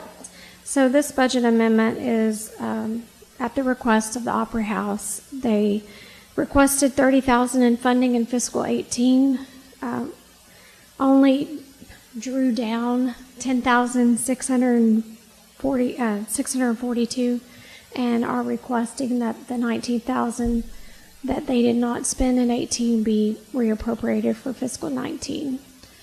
There is a representative. And the money that they are asking for was dedicated for what? Preservation. And they did not ask for any preservation funding in their fiscal 19 request.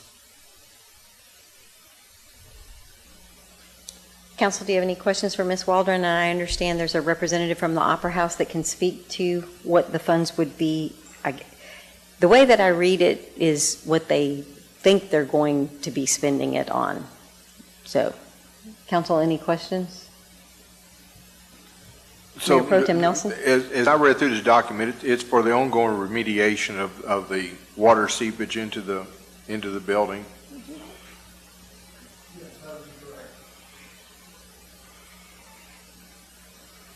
And so the most, Hang on, Mayor I'm Pro sorry. Tem Nelson. Mr. Moore, why don't you identify yourself so Yes, the public my knows name's who you Scott are? Moore. I'm a member of the Bastrop Opera House Board since March of 2016, and I am the chairman of the building maintenance since March of 2018.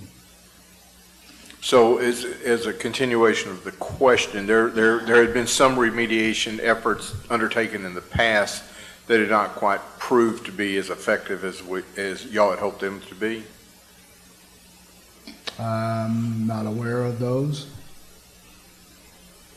I believe in the packet it indicated that there had been some painting or perhaps some work on the brick that was hoped to alleviate some of the drainage into the building and creating a water barrier. I'm sorry. Yes, that's correct. We did do some work to the exterior of the building to reduce moisture that was trapped in the building and coming through on the interior paint. That's been a process that's kind of haunted the Opera House for several years now. We first addressed the roof leakage back in 2016, and we addressed all the doors and windows, repainted the interior, repointed the outside building, and repainted and refurbished the front of the building. The paint continued to peel after that process was done.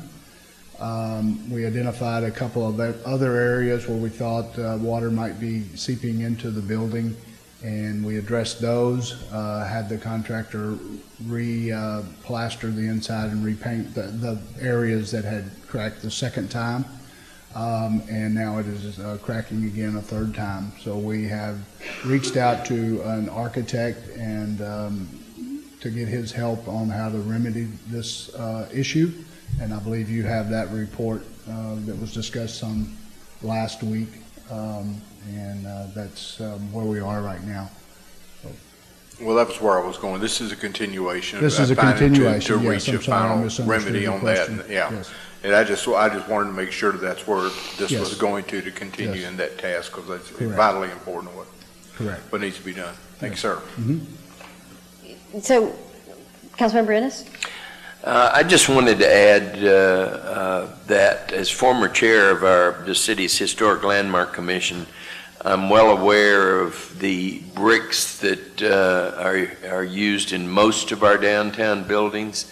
They're not fired, and so we are constantly chasing our tails sometime in making these buildings waterproof.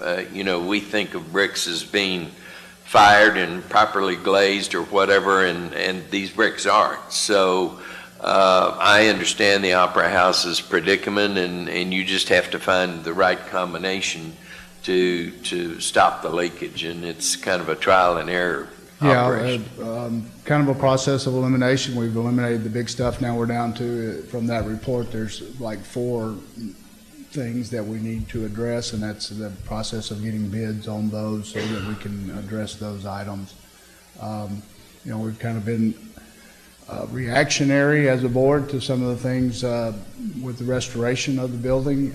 If we can get over this hump with the water vapor and the peeling of the paint inside, we'll be on more proactive in addressing some of the other things to be done with the building. So this one's, it's been a process, and we need to get to the other side of it. Any other comments? Mr. Moore, I think from the discussion that council had last time, when we read things like this process could involve the removal of the recent coatings, it it's a little bit alarming. Yes. And some of the work where it says the West Common Wall and shared scupper drainage should be legally and technically reviewed, and there's reference to warranty work. We're wanting the assurance that we're not re-spending city dollars on items like, for example, that maybe should be covered in warranty work. Right. We are at the point of, like I said, having the architect give us some recommendations on that, and we're at the point now of the board. Do we proceed with the warranty work with his help, or is that something we can do internally with the information that he has provided to us? Same thing with the repointing on the outside. He had some concerns about the material that was used and not allowing the vapors to escape like it should. And his recommendation of that, if we pull out all that repointing at this point, we're going to do more damage than leaving it in.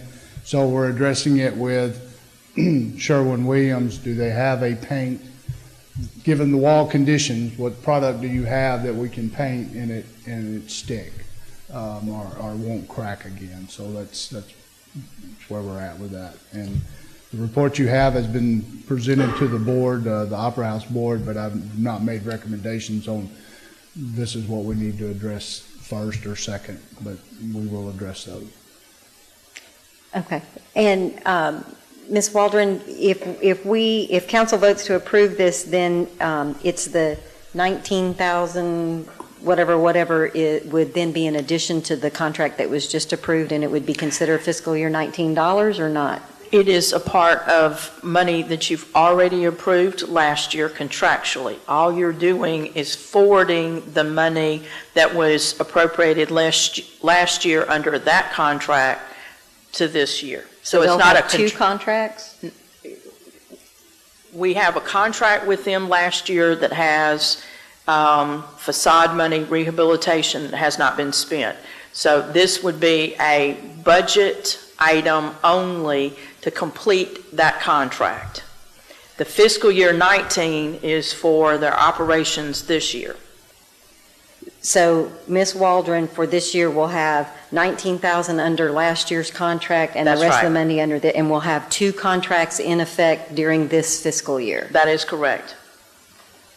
Because you've already... Is that easier or harder than amending what we just approved and have only one contract for the year? It's easier to have two different contracts rather than acting like we gave them 19,000 and we're giving them an additional 19,000. So Gotcha. We're just reallocating the money so they have access to it.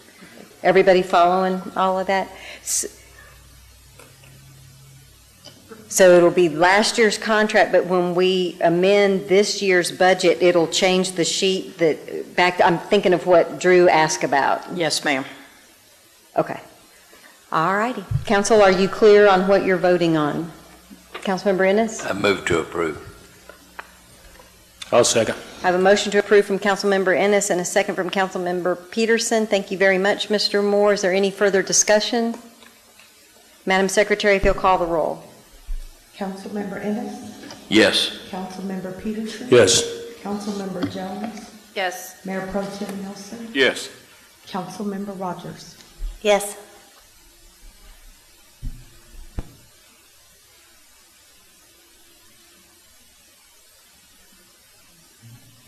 Okay, we are now moving to item number 9E, and Councilmember Ennis is recusing himself. Consider action to approve resolution number R 2018-94 of the City Council of the City of Bastrop, Texas, awarding a community support service agreement for services for operating, marketing, and staffing a historical museum and visitor center and providing visitor center services to the Bastrop County Historical Society at a cost of $146,937. Attached as Exhibit A, authorizing the city manager to execute all necessary documents for the contract, providing for a repealing clause, and establishing an effective date. Ms. O'Brien. Yes, Mayor and Council, contract, as you guys have in your packet, is obviously different than what we've done in years past, but it is a combination where we are contracting with the organization as a whole, but providing two separate sums of money. So one for the visitor center services and one for the museum. So just wanted to clarify that.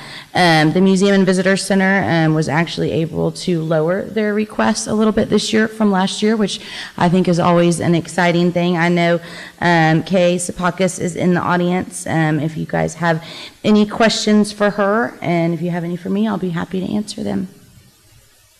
Council, do you have any questions for Ms. O'Brien?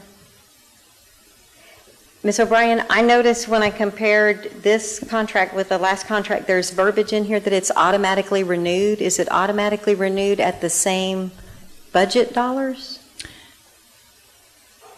No, that is a mistake. That should have been removed. We decided that they were not going to be automatically renewed, so I apologize. Was that in the other contract?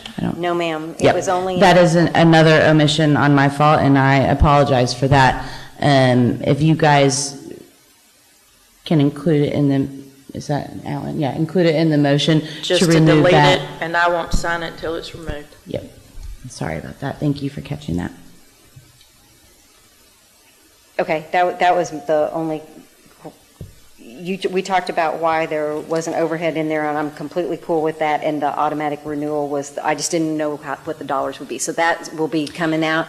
So does the motion need to be to remove the automatic renewal? Is that the cleanest way to do it? The city attorney? Yes, Mayor, it would be a motion to approve the resolution authorizing the contract with deleting that second paragraph in section 4A. Thank you. Council, do you have any other questions for Ms. O'Brien? Move to approve with the caveat that the section relative to automatic renewal be removed. I have a motion from Mayor Pro Tem Nelson. Second. I have a second from Council Member Rogers. The motion is the contract that we all have in our packet with the removal of the automatic renewal to this contract for $146,937. Is there any further discussion? Seeing none, Madam Secretary, if you'll call the roll. Mayor Pro Tem Nelson? Yes. Councilmember Rogers? Yes. Councilmember Peterson? Yes. Councilmember Jones? Yes. Motion passes unanimously. We are now on to 9F. Councilmember Ennis will be joining us.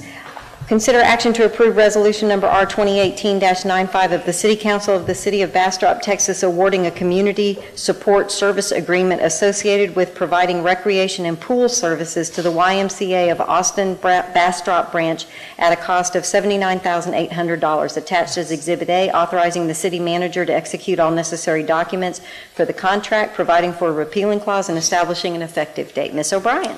Mayor, Council, this is another agreement that we really wanted to work to consolidate. Previously, we had funded the YMCA in two different funding agreements, one for pool services and one for recreation services. The YMCA has been a great partner and is actually going to be expanding their recreation services under this year's contract to include tennis and take over some of the recreation services that we were providing internally that we just do not have the hours, enough hours in the day to get done. And so we're excited to see them grow in the services that they offer. I think most of the community knows they do a wide range of services from family-friendly events. Obviously, we were talking earlier about the new health facility in Bob Bryant Park, as well as different league sports. And so in addition to the state park pool operations where they teach life safety exercises and the different recreation services, we've just consolidated that into this one funding agreement.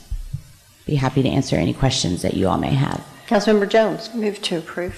I have a motion to approve from Councilmember Jones. Second. I have a second from Councilmember Ennis. Is there any further discussion? Madam Secretary, if you'll call the roll. Councilmember Jones? Yes. Councilmember Ennis? Yes. Mayor Pro Tem Nelson? Yes. Councilmember Rogers? Yes. Councilmember Peterson? Yes.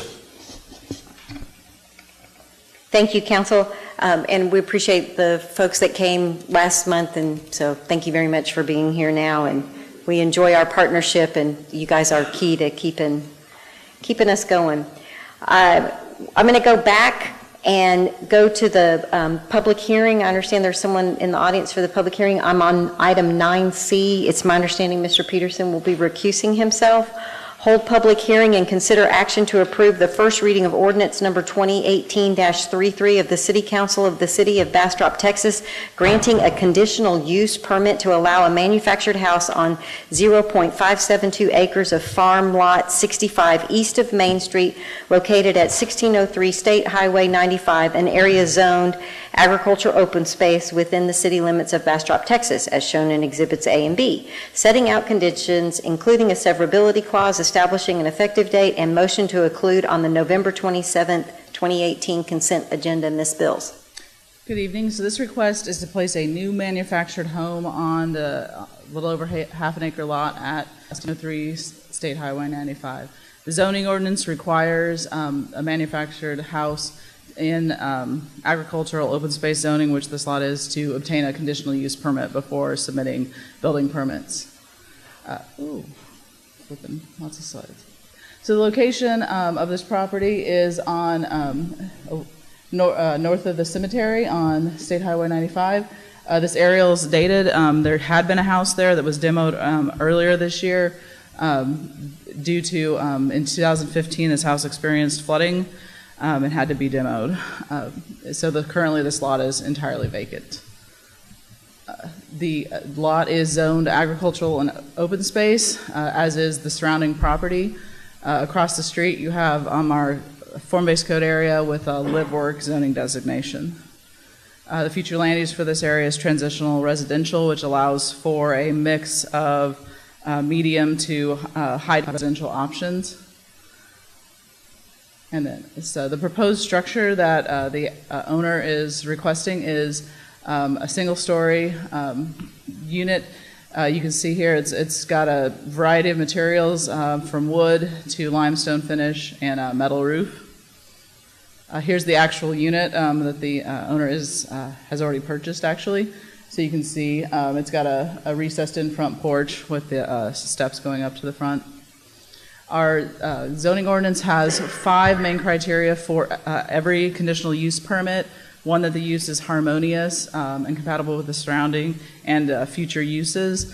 The surrounding land use in this area is currently undeveloped. The future land use is for transitional residential, which is a medium to high density category, which this a single family home would fit into that category.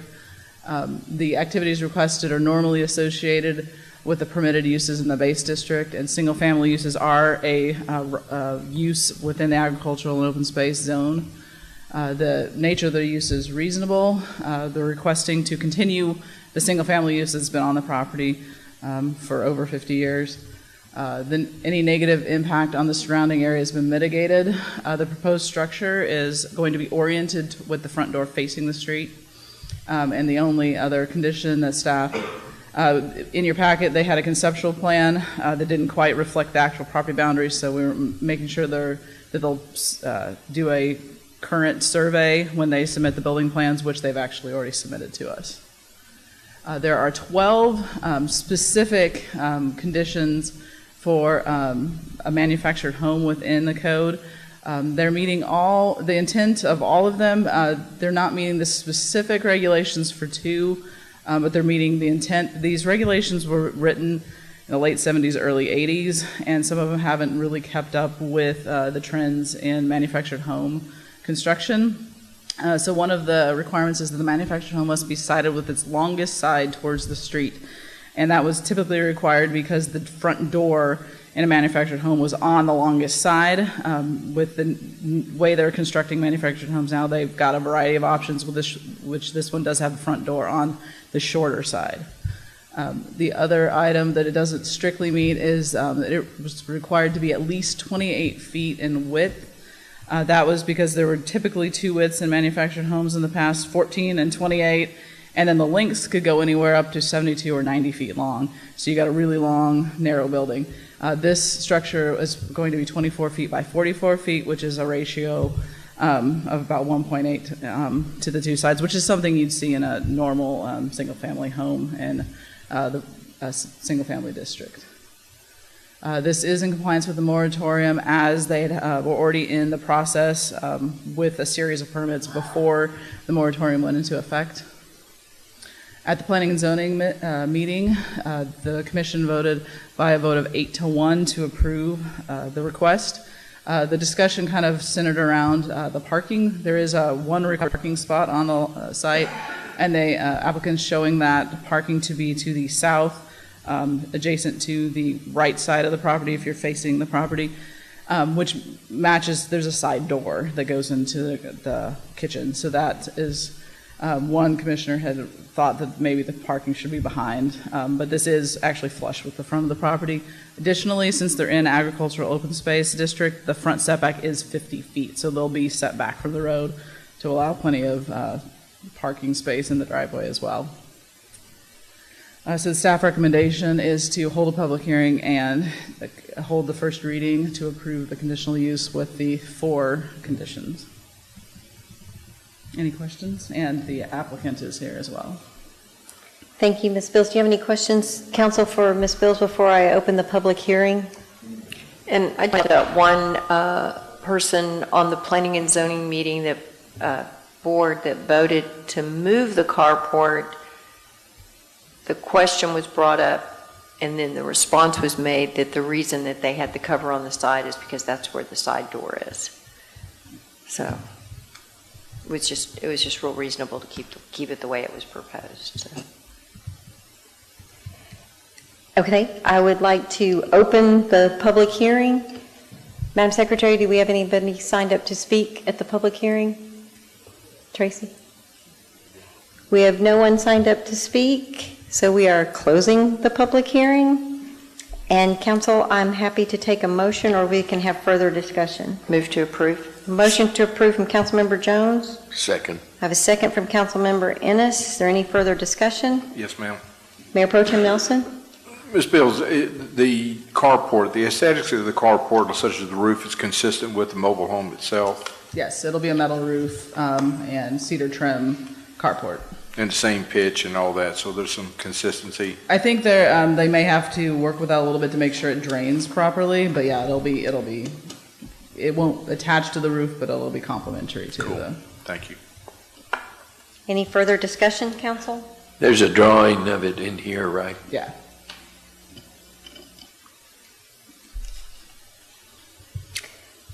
Hearing no further discussion, Madam Secretary, if you'll call the roll. Councilmember Jones? Yes. Councilmember Ennis? Yes. Mayor Pro Tem Nelson? Yes. Councilmember Rogers? Yes. Motion passes unanimously. Congratulations. And it's my understanding we have someone from CapCog in the audience, so I'm going to be moving to item 9G.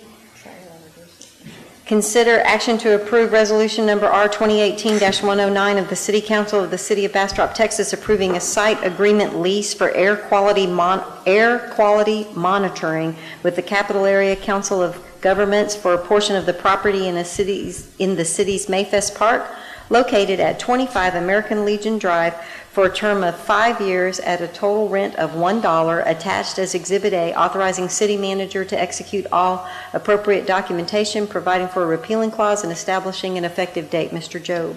Council, what you have before you tonight is just a resolution to enter this lease. You can see in your packet exactly where the location is going to be for the trailer, the air quality trailer.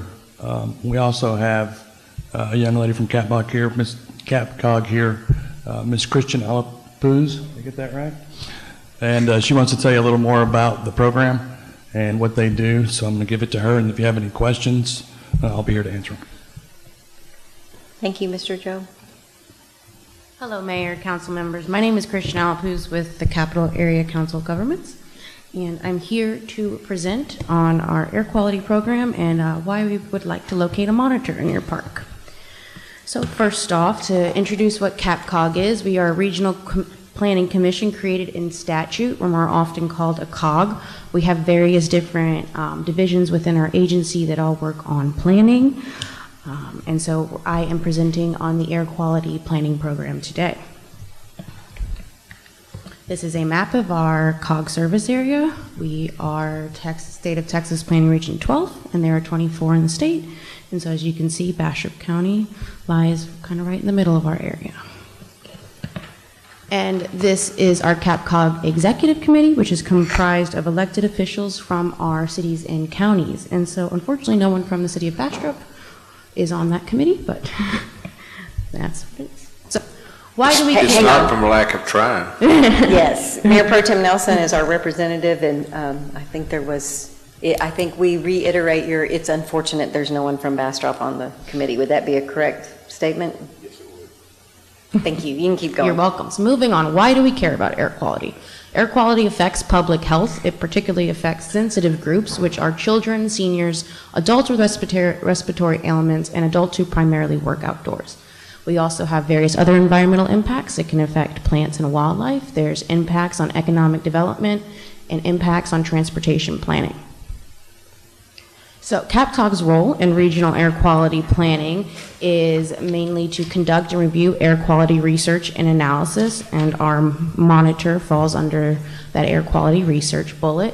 We also develop and track an implementation of a regional air quality plan, which the city of Bastrop passed in a resolution a few weeks ago to join, so thank you. And we also coordinate and conduct regional air quality outreach. We provide technical assistance, and we research grant opportunities. And we also have a Clean Air Coalition, which is comprised of elected officials who provide input and guide our air quality work. And I am happy to say that Mayor Pro Tem Nelson is the City of Bastrop's representative on our Clean Air Coalition, so thank you for that. Okay, so air quality issues as a whole. The main issue in our region is ground level ozone, which is bolded up there. But there are also traditional greenhouse gas emissions, such as carbon dioxide and methane. And there's also other conventional air pollution, particulate pollution, such as like the African haze that rolled in back in July, and so forth.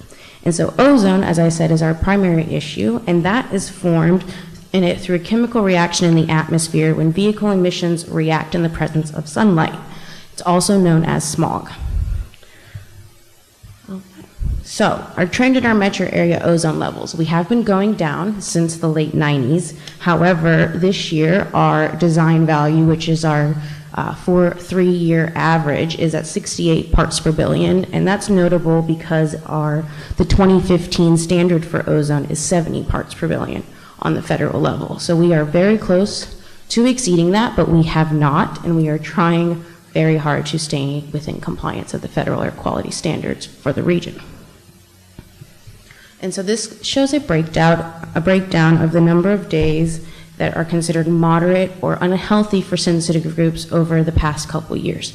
And so as you can see, the majority of our days are green, are considered good air quality days. However, we have a significant portion of days in which air quality is considered moderate or even unhealthy for those sensitive groups that I mentioned before. And so this is a quick map of our current ozone monitoring network for 2018. And so we are changing it up a bit, and that is why I'm here to talk about that. But we currently operate 8 monitors, and we will still continue to operate 8 monitors. We currently have 1 monitor in Bastrop County, which is in McKinney Ruffs Nature Park. And so this is a graph showing the number of moderate or worse ozone days by monitor. So you can see on the previous map which CAM's number and the names that they represent. But this is interesting because this shows that we have poor air quality all over the region, not just in the city of Austin, but even in our monitor in Lockhart and in our monitor in Hutto. The McKinney Ruffs monitor is interesting, and I have it circled. It's so low, but that's not really true. We are having issues with where it's located. It's too close to trees, and trees absorb ozone. And it's also located near an air conditioning unit, which blows the air that we want to measure. So that is the main impetus of why we would like to move the monitor from McKinney Ruffs into a better location to suit the public and to get some good data. So this is kind of what our air monitors look like. The equipment is housed inside of those little trailers. We measure ozone concentrations, wind speed and direction, outdoor temperature, and relative humidity. So this shows our proposed map of our 2019 to 2023 ozone network. So as you can see, we are proposing to move our monitor from McKinney Ruffs into the city of Bastrop, and then we're also moving a monitor that we currently have in Fayette County into the city of Elgin. So we will have good coverage of Bastrop County on where people actually live and the air pollution that affects them. So why do we want the ozone monitor in the city of Bastrop?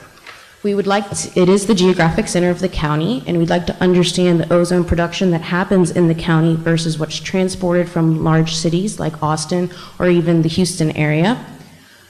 Bastrop, the city of Bastrop is one of the largest cities in the county, so we would like to capture what a large portion of the population actually experiences on a day-to-day basis. It is also located near a major roadway for the region, and so we can help capture kind of, if any is a result of increased traffic. We capture the area of maximum pollutant concentration, which is essentially ozone is formed from vehicle emissions and sunlight, so more ozone tends to be produced in urban areas with large concentrations of vehicles driving around. And so then, and fourth, we'll measure the pollution where people live, work, and play, and so where it affects them. And so that's the end of my presentation. Do you have any questions? This wasn't included in our packet, so can we get a copy of this and add it so that, because some of those maps are really hard to read. Sure. Councilmember Rogers, your light's on. Did you have a question? Did anybody have a question? So what do you do with the information that you collect? Sure. So we kind of check that it gets uploaded daily to the TCQ's website, and so the public and anyone can go on there and hourly see what the ozone concentrations are. And then after the end of the year, we analyze that data and we do a report to understand why high ozone days happened, why good days happened, and we publish that report on our CAPCOG website annually. Mayor Pro Tem Nelson, do you have any comments, being our representative? I think I really appreciate y'all entertaining the thought of moving it out of McKinney Roughs into where it needs to be, because it's been getting a false reading for years. But I think it's vitally important, and I'm sorry we believe in the regional concept, but also having this local reading so that we can be as fortunate as some of the counties around San Antonio that were kept non-attainment, or attainment at San Antonio was slapped on the wrist pretty hard, and I want to make sure that our community is protected on that, so I really appreciate that. Thank you. No, I have no other comment other than I'm extremely happy. I do. Councilmember Ennis? I don't know whether to address this to you or Mayor Pro Tem Nelson, but will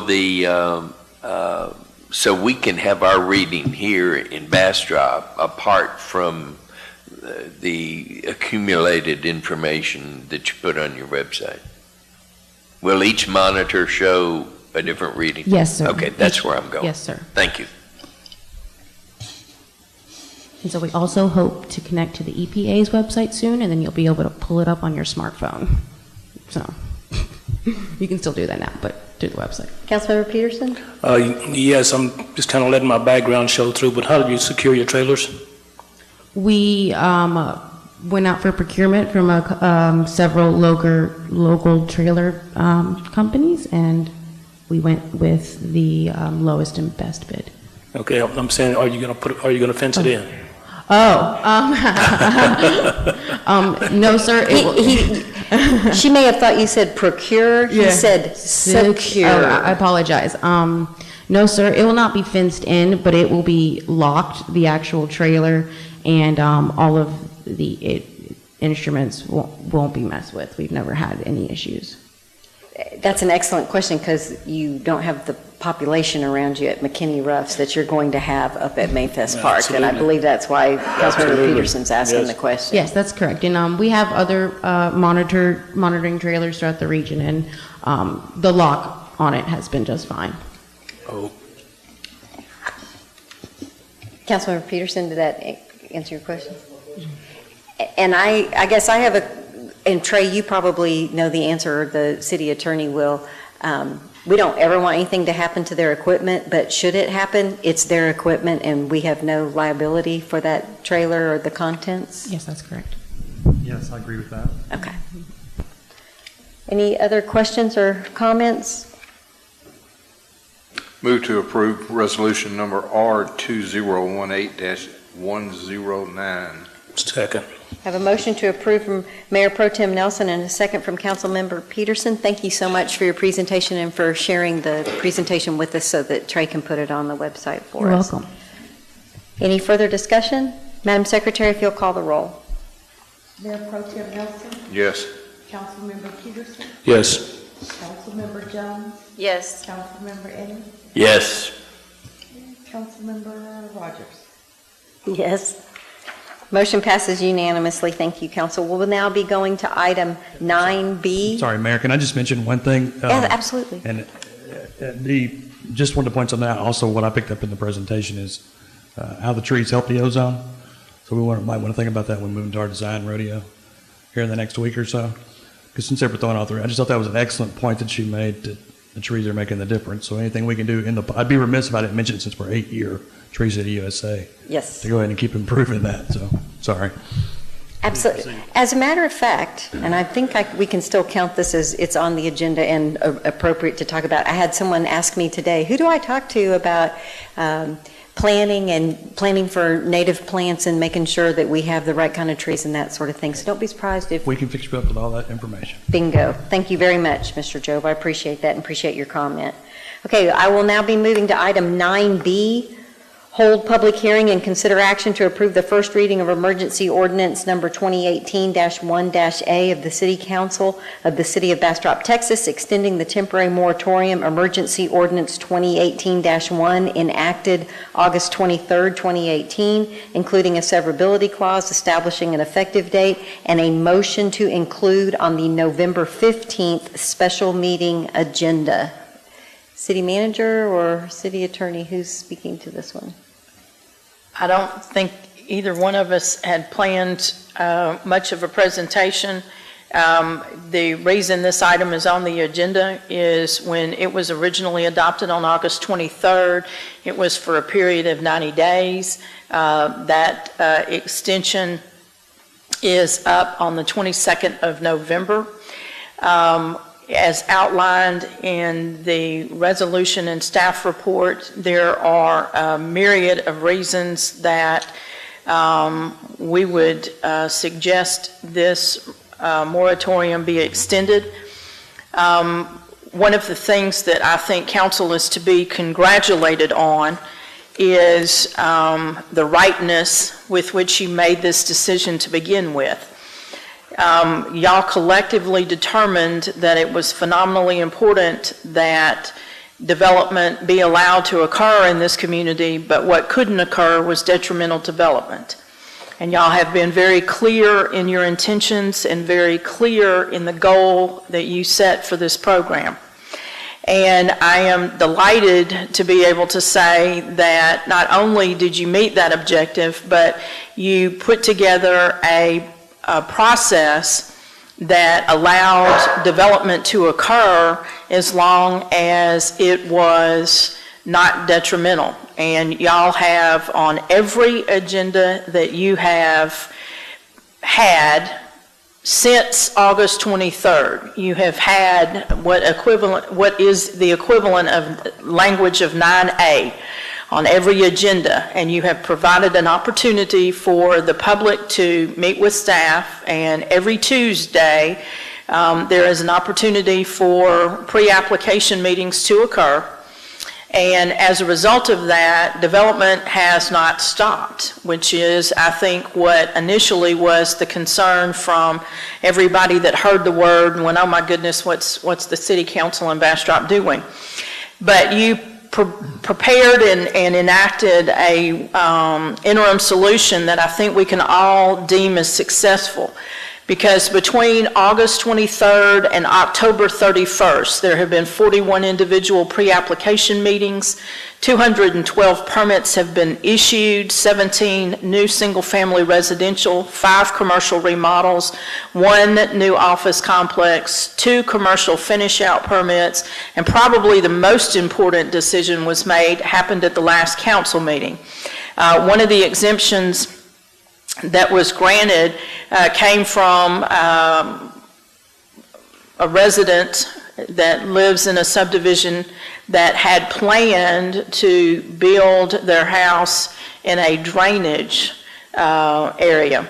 And all that was going to ensure was a lifetime of heartache when their very hard-earned money ended up being compromised every time a flood occurred. And so as a result of this process, the house was moved over out of the drainage way, and they have every reason to anticipate that they won't flood. The very example of what y'all were attempting to correct, and that is that detrimental development would not occur. That process is very much working. The other aspect of the Building Bastrop initiative that you established was ensuring that our development codes are in line with our comprehensive plan.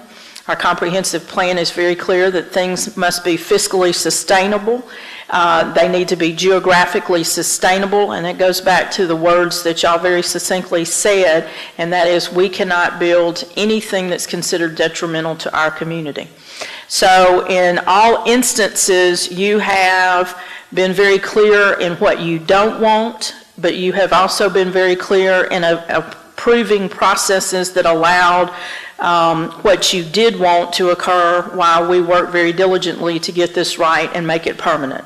So in the case of a moratorium, you have created a process where people can come in and have a planned development district created that is fiscally sustainable, is environmentally sensitive, and can carry on with their development. So in this moment, I would say to you that our citizens have elected you to tend to their business. You've done that extraordinarily well. The ordinance that you have before you will extend your temporary moratorium by 6 months. That seemed a reasonable time period to propose that would allow not only the development code process to continue, but to be able to finish out some of the drainage discussions that we had earlier relative to Atlas 14, the 2D study with Half and Associates to be completed, as well as us to be able to take that information and draft new drainage regulations for you. So all of that is captured in the ordinance and the whereas statements that the city attorney has drafted for your consideration and mirrored in your staff report.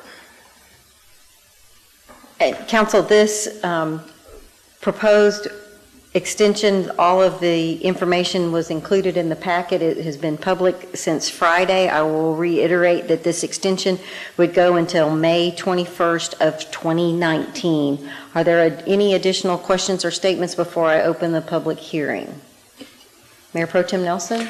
You know, the term moratorium was a misnomer. It's certainly just a legal requirement, at least in the case of our city. And I think it's vitally important that we continue to reiterate that development is still ongoing in the city of Bastrop.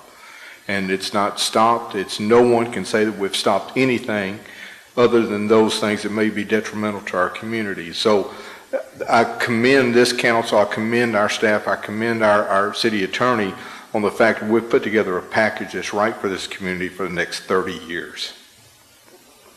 Thank you, Mayor Pro Tem Nelson. I need to open the public hearing. And Madam Secretary, we have no one signed up to speak, so I am officially closing the public hearing. Are there any other comments or discussions before we take a motion? Madam Mayor, move to approve the first reading of emergency ordinance number 2018-1-A. Second. I have a motion to approve from Mayor Pro Tem Nelson and a second from Councilmember Peterson. I would like to make the comment that should this stellar staff and all the stars line up, if we get everything in place, we can always get out of it earlier. So it's not like that's a last date. Our intention is that it absolutely will be no longer than May 21st. And if we have great participation at the design rodeo and the code rodeo and some things fall in place, there is a potential that the ordinance would be removed at an earlier date. And we're completely allowed to do that by law, correct, City Attorney? That's correct. You have that option of ending it earlier if you choose to do so. Okay. Any other discussion or comments? Madam Secretary, if you'll call the roll.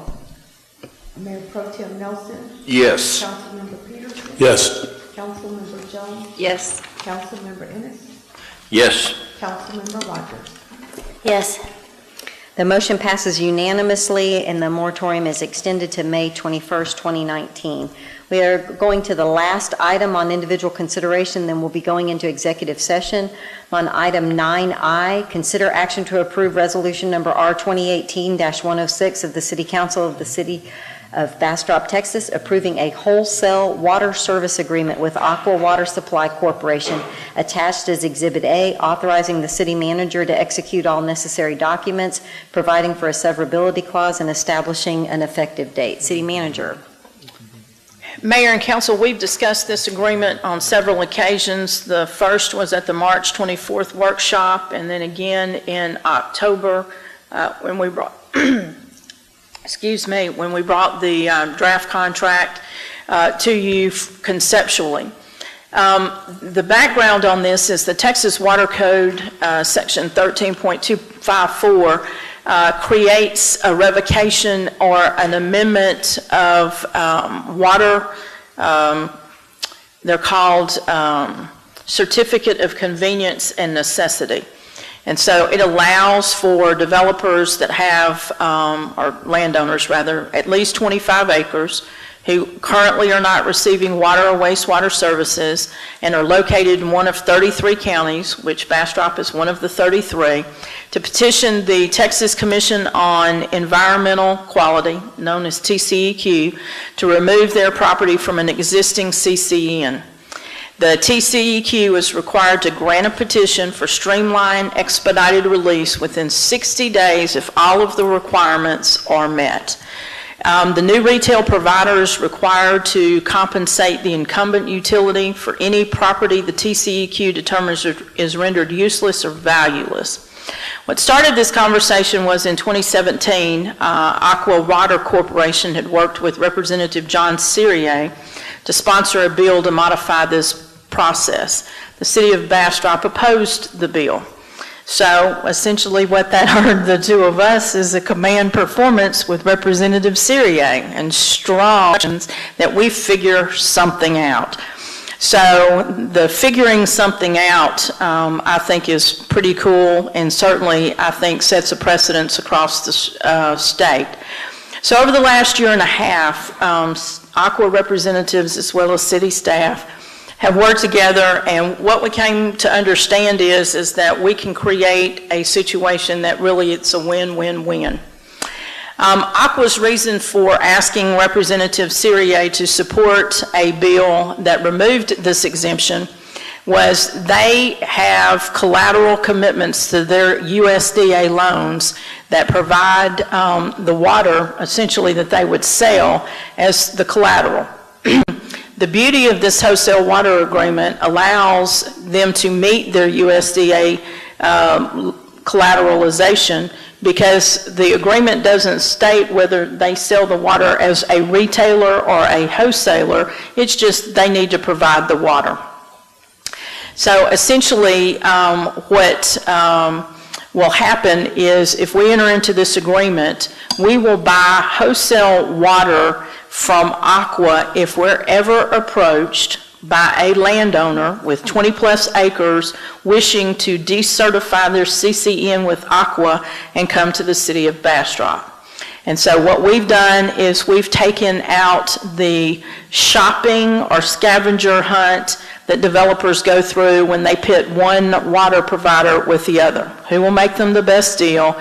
And so what we will do is, again, in our wastewater CCN, 3 times the size of our water CCN, if we're approached, we would say, yes, we'll take over and provide you the water. This agreement will ensure that we buy wholesale water from Aqua. We will turn around and put it in our system and pressurize it, which will allow fire flow to be provided cheaper. Aqua can provide fire flow, but you have to buy more water, i.e. more volume, in order to pressurize their system. So we believe that this is a win-win. Aqua, again, collateralizes the loans with the USDA. It allows us to provide water and wastewater in our CCN, pressurize that through our system, provide fire flow, and be able to do that cheaper than a mud could produce their own water or wastewater. So from an economic development perspective, it's one-stop shopping for both water and wastewater. It takes pitting us against Aqua out of the agreement, and we're now partners. It will allow us to expand our water CCN to match our wastewater CCN. And it also will provide immediate water supply redundancy as we build our long-term water treatment plant at Excess Ranch. So if we were to grow during these 4 years and need more water than we could actually provide, our limit is about 2.6 million gallons a day. So if we were to grow and need to bridge that until we get our water treatment, they provide not only additional growth, but redundancy as well should there be a problem. So the terms of the mutual contract it provides a process for Aqua to apply to the Public Utility Commission to amend their CCN to decertify and amend the city's CCN to accept that certification. All of the associated costs, such as points of service study, connections, CCN amendments, will be included in the city's standard wholesale water agreement and paid by the customer, i.e. the end user who benefits for the service. The majority of the contract functions as a wholesale water purchase agreement, covers definitions, maintenance, curtailment, rates, and the process for adjustments. Again, we pledge revenue from the wholesale water agreements to cover the cost of water purchased from Aqua, which makes sense. We're buying their water, we're selling it, so if we get the money from that, they ought to be entitled for that to cover their cost. We agree to follow their conservation measures, which makes sense anyway. That keeps the confusion out of how we treat customers in the area as to who's doing what. If there is a dispute not covered by the jurisdiction of the Public Utility Commission, we agree to non-binding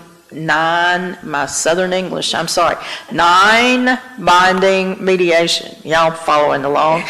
We're not bound to do it. That's exactly right. We'll make up something else. If the agreement's terminated prior to the initial agreed upon term, the city will pay Aqua's stranded investment.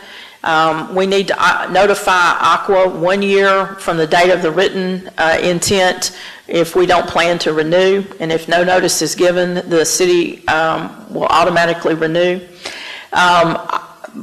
Clearly, Aqua and the city believe that this mutual agreement is precedent setting for the state of Texas. It creates a win-win-win scenario for not only the city, but for Aqua and the wholesale customer. The contract that is included in your packet has the length of time as well as the renewal period blank. They have authorized their general manager to sign whatever the city of Bastrop agrees to. That's a policy question, so I just need some direction for how long and how long you want the renewal. Thank you. So I attended the November 5th Aqua board meeting when this was discussed, and what the board, with the motion when they approved it, was a minimum of 25 years for the initial period and a minimum of 25 years for the automatic renewal. There had been some discussion about 50 years and a 50-year renewal, or 25, and they said a minimum of 25 years, minimum 25-year renewal, but if council felt comfortable and wanted to make it longer than that, they were happy. So their bottom line was 25, and we can make it as long as we want. But as the city manager very clearly explained, no one can find a downside, but if something in 20 years, something changes substantially, there is exit criteria that's in the contract so that things can be renegotiated and both parties are protected. So When I was at their October meeting, we talked about, and I believe it was the city manager that mentioned to the Aqua Board that it's a long-term relationship. We're not just going steady. We're getting married. When they voted for the approval in November, they told me to share with you guys, welcome to the family. So they're very excited. It was approved unanimously, and I think the city manager's done a great job of going over the agreement. Are there any questions for her or the city attorney? Councilmember Ennis. I'd like to hear the city manager's recommendation on term. My initial term would be 50 years with a 50-year renewal, and the reason for that is this. Our water CCN is limited. Y'all have been very faithful in the execution of your duties to ensure that we have water rights for our CCN. We've entered this agreement expecting Aqua to use their water rights to provide this water, and the minute you tell them no and pay them to go away, you are still obligated to provide water to your wholesale customer. Forever. Forever, as long as you have that agreement with them. So this is not intended to get in the water business. That's really Aqua's business, and they do a very good job of this. The reason for us to do this is for us to manage growth, manage it on our terms, and minimize the number of MUDs that get created that come with their own set of challenges above water and wastewater. They impact your tax rate going forward, and so for a lot of reasons that have nothing to do with water, I think the message needs to be really clear that we're in this for the long haul. As the mayor said, there's termination provisions. If things change, you just buy yourself out. But when you do that, you buy yourself an awful lot more than just terminating an agreement with Aqua.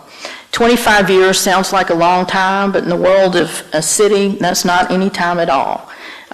50 years is reasonable. It gives Aqua the opportunity to pay off their stranded costs, to make that investment and plan. And so at least the initial 50 years, and if you're comfortable with 20 or 25, but I think if we're going to be partners, we need to go into it partners. As I told my husband, my name's going to be on the tombstone with you when they put you in the ground. And so if we're going to do this with Aqua, we need to sign up to be real partners, not just stick our toe in the water and hope it works out. And I would make the comment that the board also, the only reason they didn't approve 50 was because they didn't want to create a document that if for some reason council wanted to adjust, that it would have to go back to them. So that's the only reason that they left it open-ended. Well, I move to approve as proposed for 50 years with 50-year renewal. I have a motion from Councilmember Jones. Second. And a second from Councilmember Ennis that the wholesale water services agreement with Aqua be approved with a 50-year first term and an automatic 50-year renewal. Is there any further discussion or questions regarding the item? Madam Secretary, if you'll call the roll. Councilmember Jones? Yes. Councilmember Ennis? Yes. Mayor Pro Tem Nelson? Yes. Councilmember Rogers? Yes. Councilmember Peterson? Yes. The motion passes unanimously, and the Aqua Board said, shouldn't we applaud or something? So let's have a round of applause.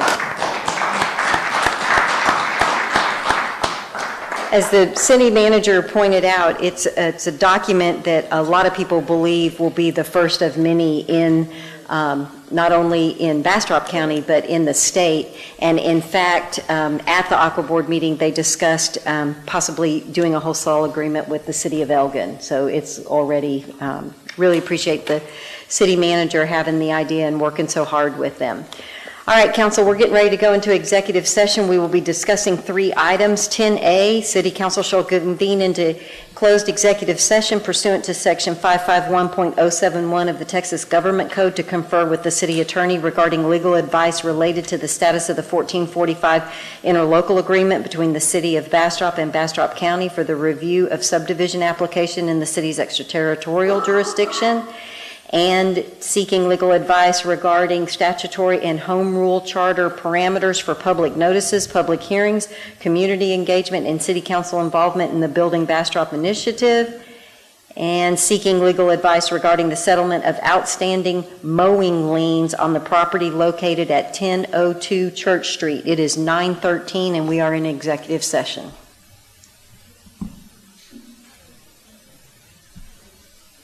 It's 10:49 and we are back in a regular session.